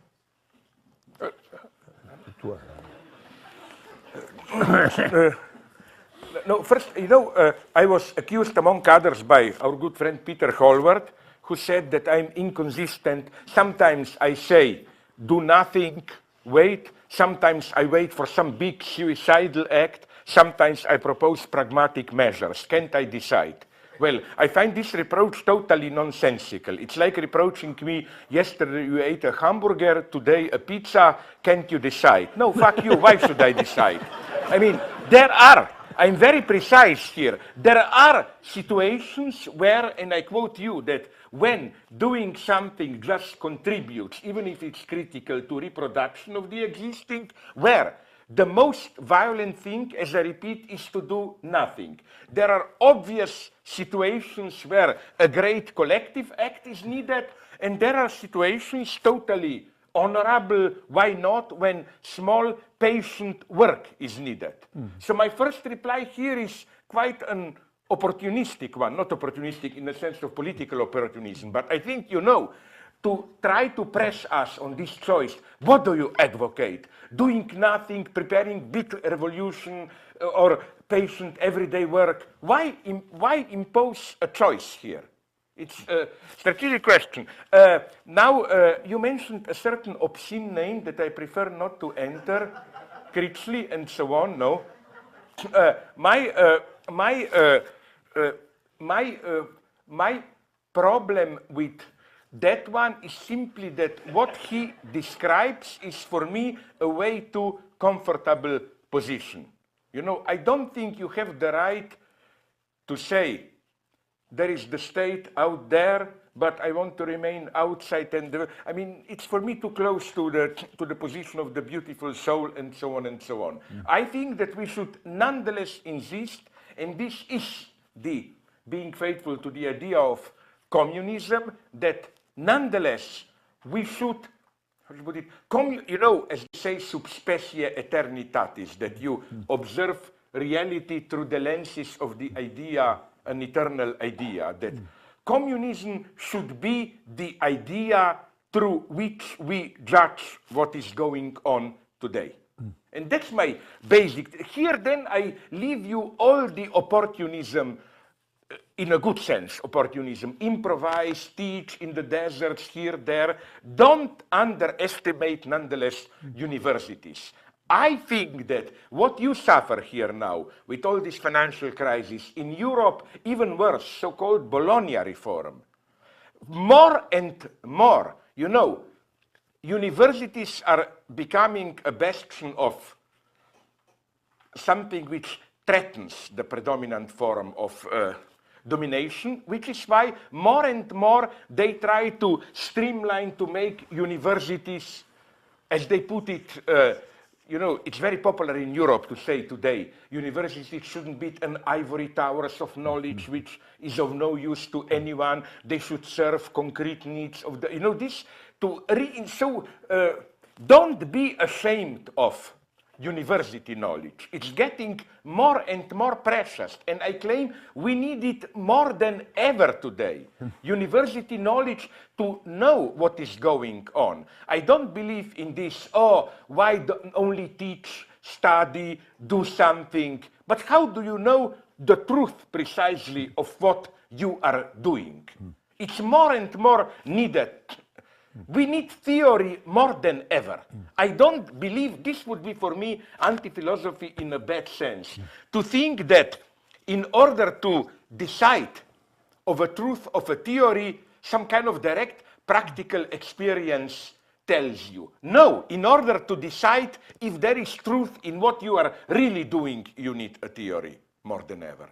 So don't feel guilty. You are here victim of the ruling ideology, I claim. If you feel guilty in the sense of, oh my God, people are starving in Africa and so on, and we are just spending time here philosophizing or whatever. Bill Gates talks like this today. This a whole argumentation of we are spending time here blowing up, spending taxpayers' money while real suffering goes out there. This is the predominant discourse today. This kind of pseudo-emergency state in order to make us feel guilty, because what you find beneath this is all the time this pragmatic call, people are starving in Africa. So stop with your stupid critique of capitalism and so on. Let's do something. Stop thinking too much. Let's all of us get together and, you know, no, more than ever, not only with regard to this, but even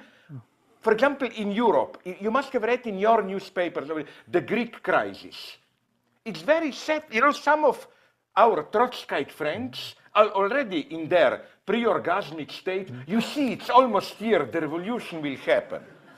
No, it is not. What depresses me most is that it's just a protest. But there is, except of some vague calls to solidarity or return to welfare state, first, even what the Greeks want, it's pure reactive politics. They basically want to keep the old privileges. And even here, you know, here even, this is horrible to say, my Greek friends will probably lynch me. But, you know, for example, in Slovenia, you know, it sounds very nice, solidarity with Greece. But wait a minute, in Slovenia, trade unions opposed any help to Greece, with a very rational argumentation, which is also egotistic but interesting. They compared the price, not only the real purchase power, but even, because this is even better for the Greeks, but the average income of a Greek worker, even after all these austerity measures. And they discovered it's still 40% higher, will be, after all these austerity measures, than the income of an average Slovene worker. So they are telling us, we solidarity with Greeks, so now we should give money to Greeks. Okay, what about other East European countries and so on and so on? In other words, now I will say something really horrible for which you will maybe even proclaim to be a secret right-winger or what. I think there is also an element of truth in the fact that Greeks were effectively living off European Union donations and enjoying an extremely high level of protection and so on, which you don't find in other European nations, in the West or in the East. For example, do you know that the average time a Greek worker retires is 53 years of age? Do you know that in many now I sound like right-winger, but my point is not let's take from them. My point is that it's absolutely crucial here, that's my point, to, I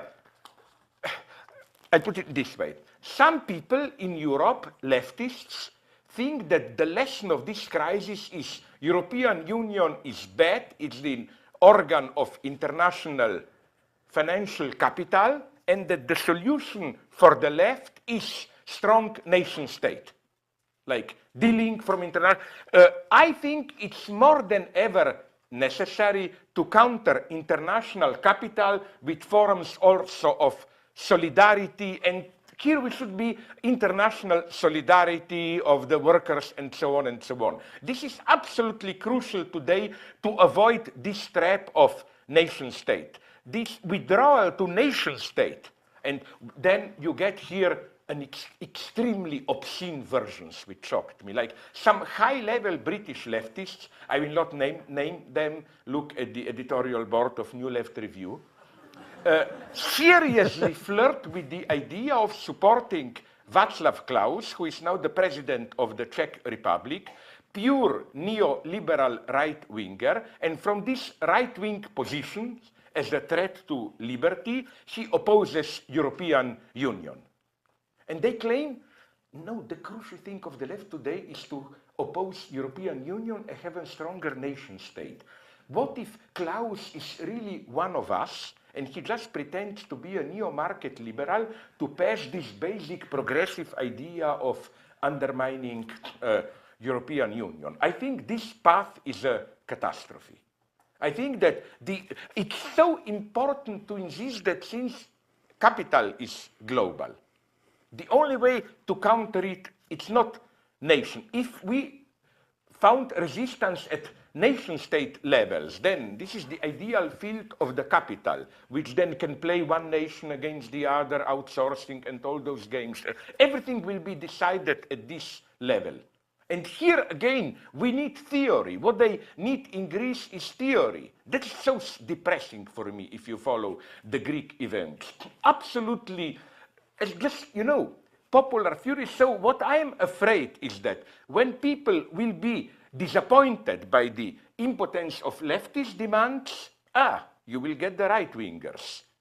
You will get other types of national. And this is the true catastrophe of the European left today, as I like to repeat. How, my God, this old polarity of two main parties which address all the population, center-right, center-left, and then some fringe parties, is being replaced by another polarity. One big, let's call it liberal capitalist party, usually tolerant, pro-abortion, blah, blah. And then the only opposition, a violent anti-immigrant, openly racist party. It's happening, that's the catastrophe, in Eastern Europe, Syria, Romania, Hungary, even in the West, Belgium, Netherlands, and so on and so on.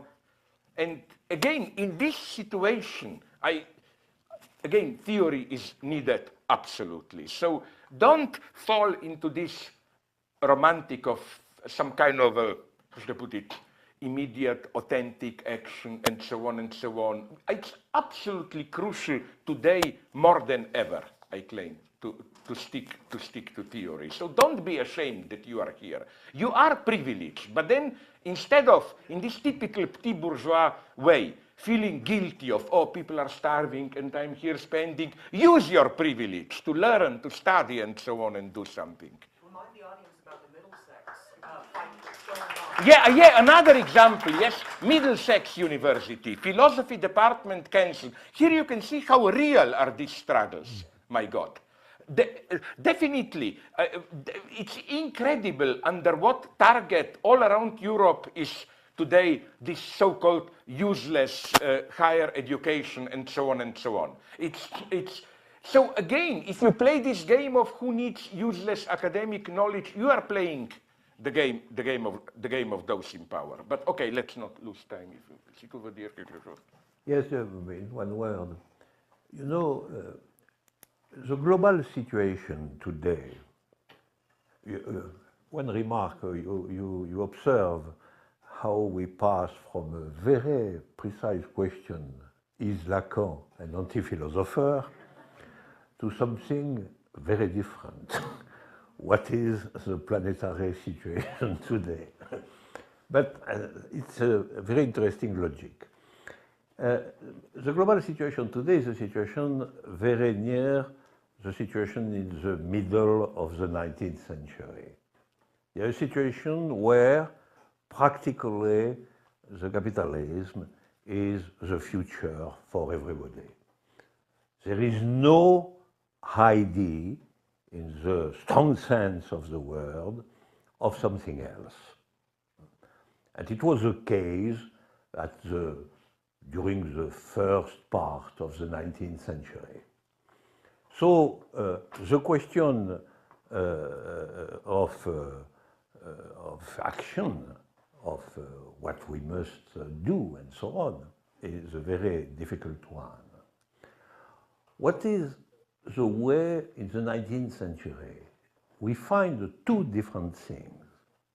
First, some revolts, some actions, some process of organizations, which are in the form of multiplicity for the case. There is no unity of all that. There is action of the class of workers in France. There is nationalist action in small countries and so on one side. And on the other side, we have a very important intellectual production. We have Marx and Engels who read Hegel. And there is no contradiction. There is no contradiction. I agree completely with Slavoj on this point. Maybe at another stage of the situation, we can understand what is exactly the unity of all that and to construct a form of unity of all that. For the moment, the situation is that all practical experiments concerning a new possibility in the field of politics are good things. And we have to examine the sense, the orientation, the new invention of all local experimentations. Okay, but on the other side, we have to do strong and new intellectual production to understand and unify the situation. And the most important point is to have a global idea. Without a global idea, the multiplicity is condemned at term to failure. Because we must oppose to the global vision of capitalism at the hand of human history and other vision. It's an obligation. It is in the context of a new idea that we must examine and participate to all forms of revolts, innovation, new form of organization, and so on. That is the situation today. And this is why I agree the fact that philosophy, intellectual discussion, examination of very complex problems are a necessity today, but are a necessity also to fight for the Department of Philosophy of Middlesex, for the new rights of immigrants, and so on. You know, I am also an activist. It's something which is very common in France today. And, but between the local activism concerning, for example, the right of the strangers, the new form of terrible nationalism and so on against all that, and the great consideration concerning the ideas and the status of philosophy today, in my conviction, there is no contradiction at all. Can we nonetheless... Second question. You know why? So that at least hypocritically we can say not only men were speaking, women were also allowed to speak. The second and last question. Yeah, please. Yeah, it's... Thank you. Versus faith. Faith, like... Faith, go particularly ahead. in light of your interest in St. Paul, which I feel like faith is, I'm kind of mapping as outside of the model. Outside of the model, I'm thinking of, I have this quote from Jameson, Jameson from Postmodernism, his cultural logic on capitalism. He says that insofar as the theorist wins by constructing an increasingly closed and terrifying machine, to that very degree he loses, since the critical capacity of his work is thereby paralyzed, and the impulses of negation, revolt, social transformation, these radical politics that we're working towards, I think, are increasingly perceived as vain and trivial in the face of the model itself. And so that theme, I just don't understand it. I see it as a formalism. You're saying that, you know, this knowledge of the real that is perhaps unknown can be transmitted in this anti-mystical way. An anti-mystical way that I think then resurrects this dichotomy by this reliance on proof. Because all we can do is think the act. Is this not then a ceiling or horizon of the act itself? This anti-mystical then ascribes to this structural mythos, like informalizing another symbology, this mathematical symbology. This evening or dusk of truth, isn't the asymptote itself that we're talking about, this ceiling, that all we can do is think the act? That theory still exists and is important. Where then, in this formalization of the math theme, is this distance without measure? And is there then an exclusion of faith? Is it separated from it? Is math theme really a formalism that denies some kind of unmappable faith? Alors là, il faut que tu me dises, je ne comprends rien. Je n'ai pas compris la question. Elle a posé la question du rapport entre le baptême et la foi. Et faith. Faith, croyance. L'idée, c'est que, où est le lieu pour activité, liberté, si on reste figé sur le baptême comme compréhension pure, etc. Yeah.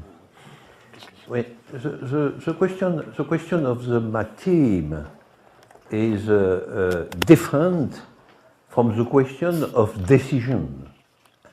Matim is only a question of transmission. That is a formalization to transmit to others an act which is without concept and without normal language to transmit it. So Matim is only a formalization of something with the goal to transmit all that to others. The question of the decision is different, and the question of decision is really the question of becoming a subject. The name faith in Paul, or what is the content of the name of the word faith? The content is that we accept the event. For Paul, there is nothing else in faith, only to accept the event. The event for Paul is resurrection of the Christ, okay. But faith is acceptation of the event, and so acceptation to participate to the consequences of the event. And if we are in the conviction that all what is new is finally the result of the consequences of an event, we have by necessity this form of subjectivity which can be named a faith. There is no objection to this name. Why not faith? If faith signifies only, first, the acceptation of the existence of the event, which is neither something obvious, and second, the acceptation to participate to the consequences of the event, to become an activist of the event, something like that. And so there is no contradiction between three terms. First, ontology is something of mathematical nature. So being as being is not a question of faith, of miracle, or of human existence. Being qua being is a structure that we can think across a mathematical disposition. First point. Second, there is an event, and acceptation of the event is the first form of subjectivation for the individuals. We can say that faith is the name of subjectivation. And third, the novelty is constructed by the development in the situation of the consequences of the event. And as a result of all that, we have the possibility of becoming a subject in a context which is a context of repetition.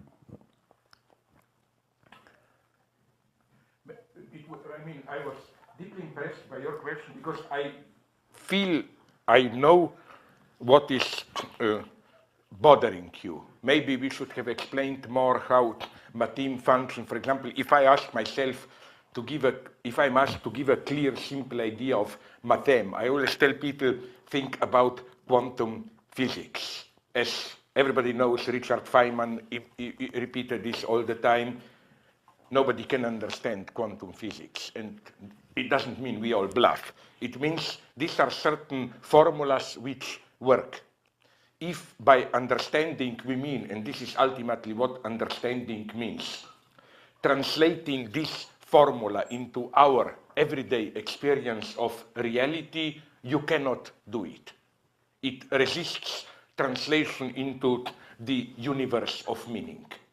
And if you want a political dimension to it, I would have said that maybe, just maybe, capitalism is more and more working in this way as a matheme. That is to say, more and more it works as some kind of a global machinery, and that the fact that it cannot be understood is what you said when you proposed a wonderful thesis that capitalism is the first worldless civilization.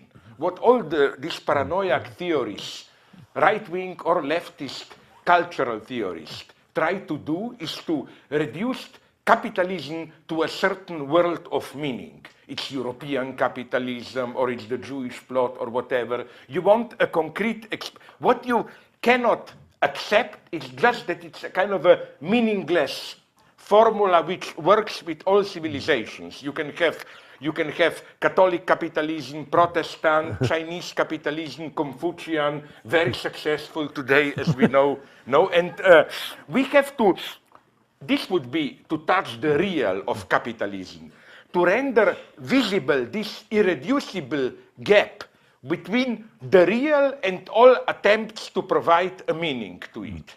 Like that's the seduction of Catholic Church today. Basically, they are telling you, we know you experience capitalism as some horrible, meaningful, expanded reproduction. Follow us, and we will allow you, as you put it, to have a cake and eat it. That is to say, you will have capitalism, but if you follow us and don't do it too radically, no stem cell research, not too much, whatever, if you keep it under certain limits, we will enable you nonetheless to live in a meaningful universe, and so on and so on. So this would be a very political, that the first task of the left is to abandon, again, either in the right-wing predominant forum of we should keep our cultural national identity, or in the left-wing forum. This is why I reject all this bullshit about capitalism, Eurocentrism. No, the problem of capitalism today is precisely it's no longer Eurocentric. It truly is a neutral machine. And this is what gives a boost to Western new nationalism. They finally got it that, you know, it can really work in Singapore and China, maybe even better than it works here. So you see, this would be, again, one example of, I think, very nice one of this gap that you mentioned. Not to see capitalism as this real of a certain self-reproducing, again, market mechanism, which for contingent reasons it was born in Europe. But there is no deeper truth in it. It's not that, you know, we learn something deep about capitalism if we reduce it to its contingent historical origins. No, this precisely is not the truth. The truth is that it cut the links, that it's today a universal machine. So this would be, again, for me, if you want, in a very naive way, almost a practical use of this distinction between a world horizon and capitalism as worldless. Which is why I think, and this is an old polemic, I tend to be opposed to what is very popular today everywhere, in China today, in India, in all these places. They almost lynched me because I attacked this idea. They all dream about alternate modernity. Like, you in the West screwed it up, we will do it in our way. But you know what they really want is to have capitalism without paying the price for it, with all the antagonisms and so on. I told the Chinese, I told them, you know, not the Chinese, which means out of 1 billion, 6 million to 100 students. Okay, it wasn't that I was talking to the Chinese nation. I told them, you may talk the bullshit about harmonious society, but you will not get harmonious capitalism. And even in India, I discovered, to my horror, to what extent they, in a different way, played the same game as in China. They desperately tried to keep alive their even most reactionary Hindu caste system and so on traditions, to serve as a kind of a screen of meaning to enable you to confront capitalism. And of course, I think that this is a nice example of how even the critique of Western imperialism, cultural imperialism, serves a very obscure role of justifying their own way to legitimize their capitalism. And to cut the long story short, why am I so opposed to so-called alternate modernity? Because, you know, as I always repeat it, in Europe, we had one big alternate modernity in the 20th century. It was called fascism. Fascism was precisely alternate modernity. The idea was, fascism, basic idea of fascism is we can have all good that capitalism brings, industrialization and so on, without paying the price for it in social antagonisms. That's why you need anti-Semitism. The idea is it's not in the system, and this is why, now I will say something horrible, I'm even a little bit distrustful about Hugo Chavez and so on. He comes often a little bit too close to it, namely, I don't have any big sympathy for American imperialism, but maybe the time has come to admit that thanks to the great efforts of your greatest president, George Bush, United States is, I mean, he really did a wonderful job. In 8 years, he succeeded in diminishing the role of United States to one in a polycentric world, to one among other local powers, no? But what this means, I will tell you something horrible, but you should like it, is that, you know, it's no longer always absolutely automatically that United States are the bad guy. This also means a polycentric world, like with all my still admiration for China and so on. But you know, what the Chinese are doing in Myanmar, politically correct name for Burma, is also a form of new economic post-colonialism and so on. So, you know, we should try to approach in a different way. I think the danger today is, this is what really worries me, if you ask me, that anti-imperialist rhetorics can function as a tool to obfuscate the basic class struggle. Let me take the brutal example of Zimbabwe and, I hope not, South Africa. I have an extremely simple explanation, only the core explanation. What happened there is the following. I spoke with people in Zimbabwe, I wasn't there, from Zimbabwe, South African friends. What really happened after the end of apartheid in South Africa? It is that the standard of living experience of ordinary people, it's basically the same as under apartheid. Maybe in some tiny circles a little bit better, but at the same time worse, because there is much more uncertainty, crime, and so on. The only thing that really changed is that you have a new black rich class which joined the white class. Now, to counter the disappointment of the ordinary people, the big temptation and to obfuscate the class struggle, the big temptation of the new black ruling class is to play the race card.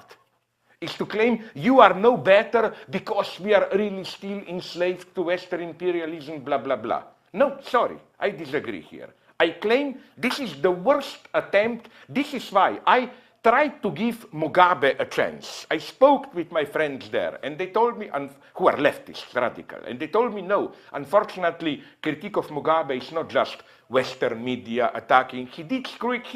Zimbabwe is the pure case of this. The new black elite playing the race card in order to avoid precisely the new class confrontation. And if this will be the future, this nationalist regimes and so on, then it's really sad. We really need what you said, confronting capitalism at its own level, outside these particular frames, against this, against that, and so on, and so on. But maybe we talk too much. No. Tu veux conclure avec un grand mot? No. No.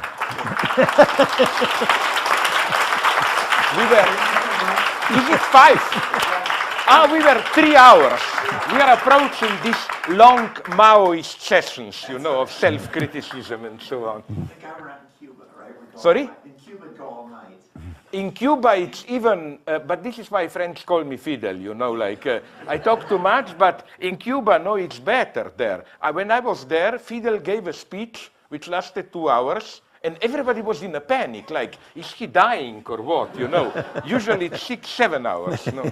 I want to remind you all that Slavoj and Alain and Frederick Jameson and a whole roster of other wonderful speakers will be at our Wagner conference on June 1st and 2nd at the Hammer Museum. And please join us, come early. And once again, let's thank them for the great discussion. Salut mon cher. No, but,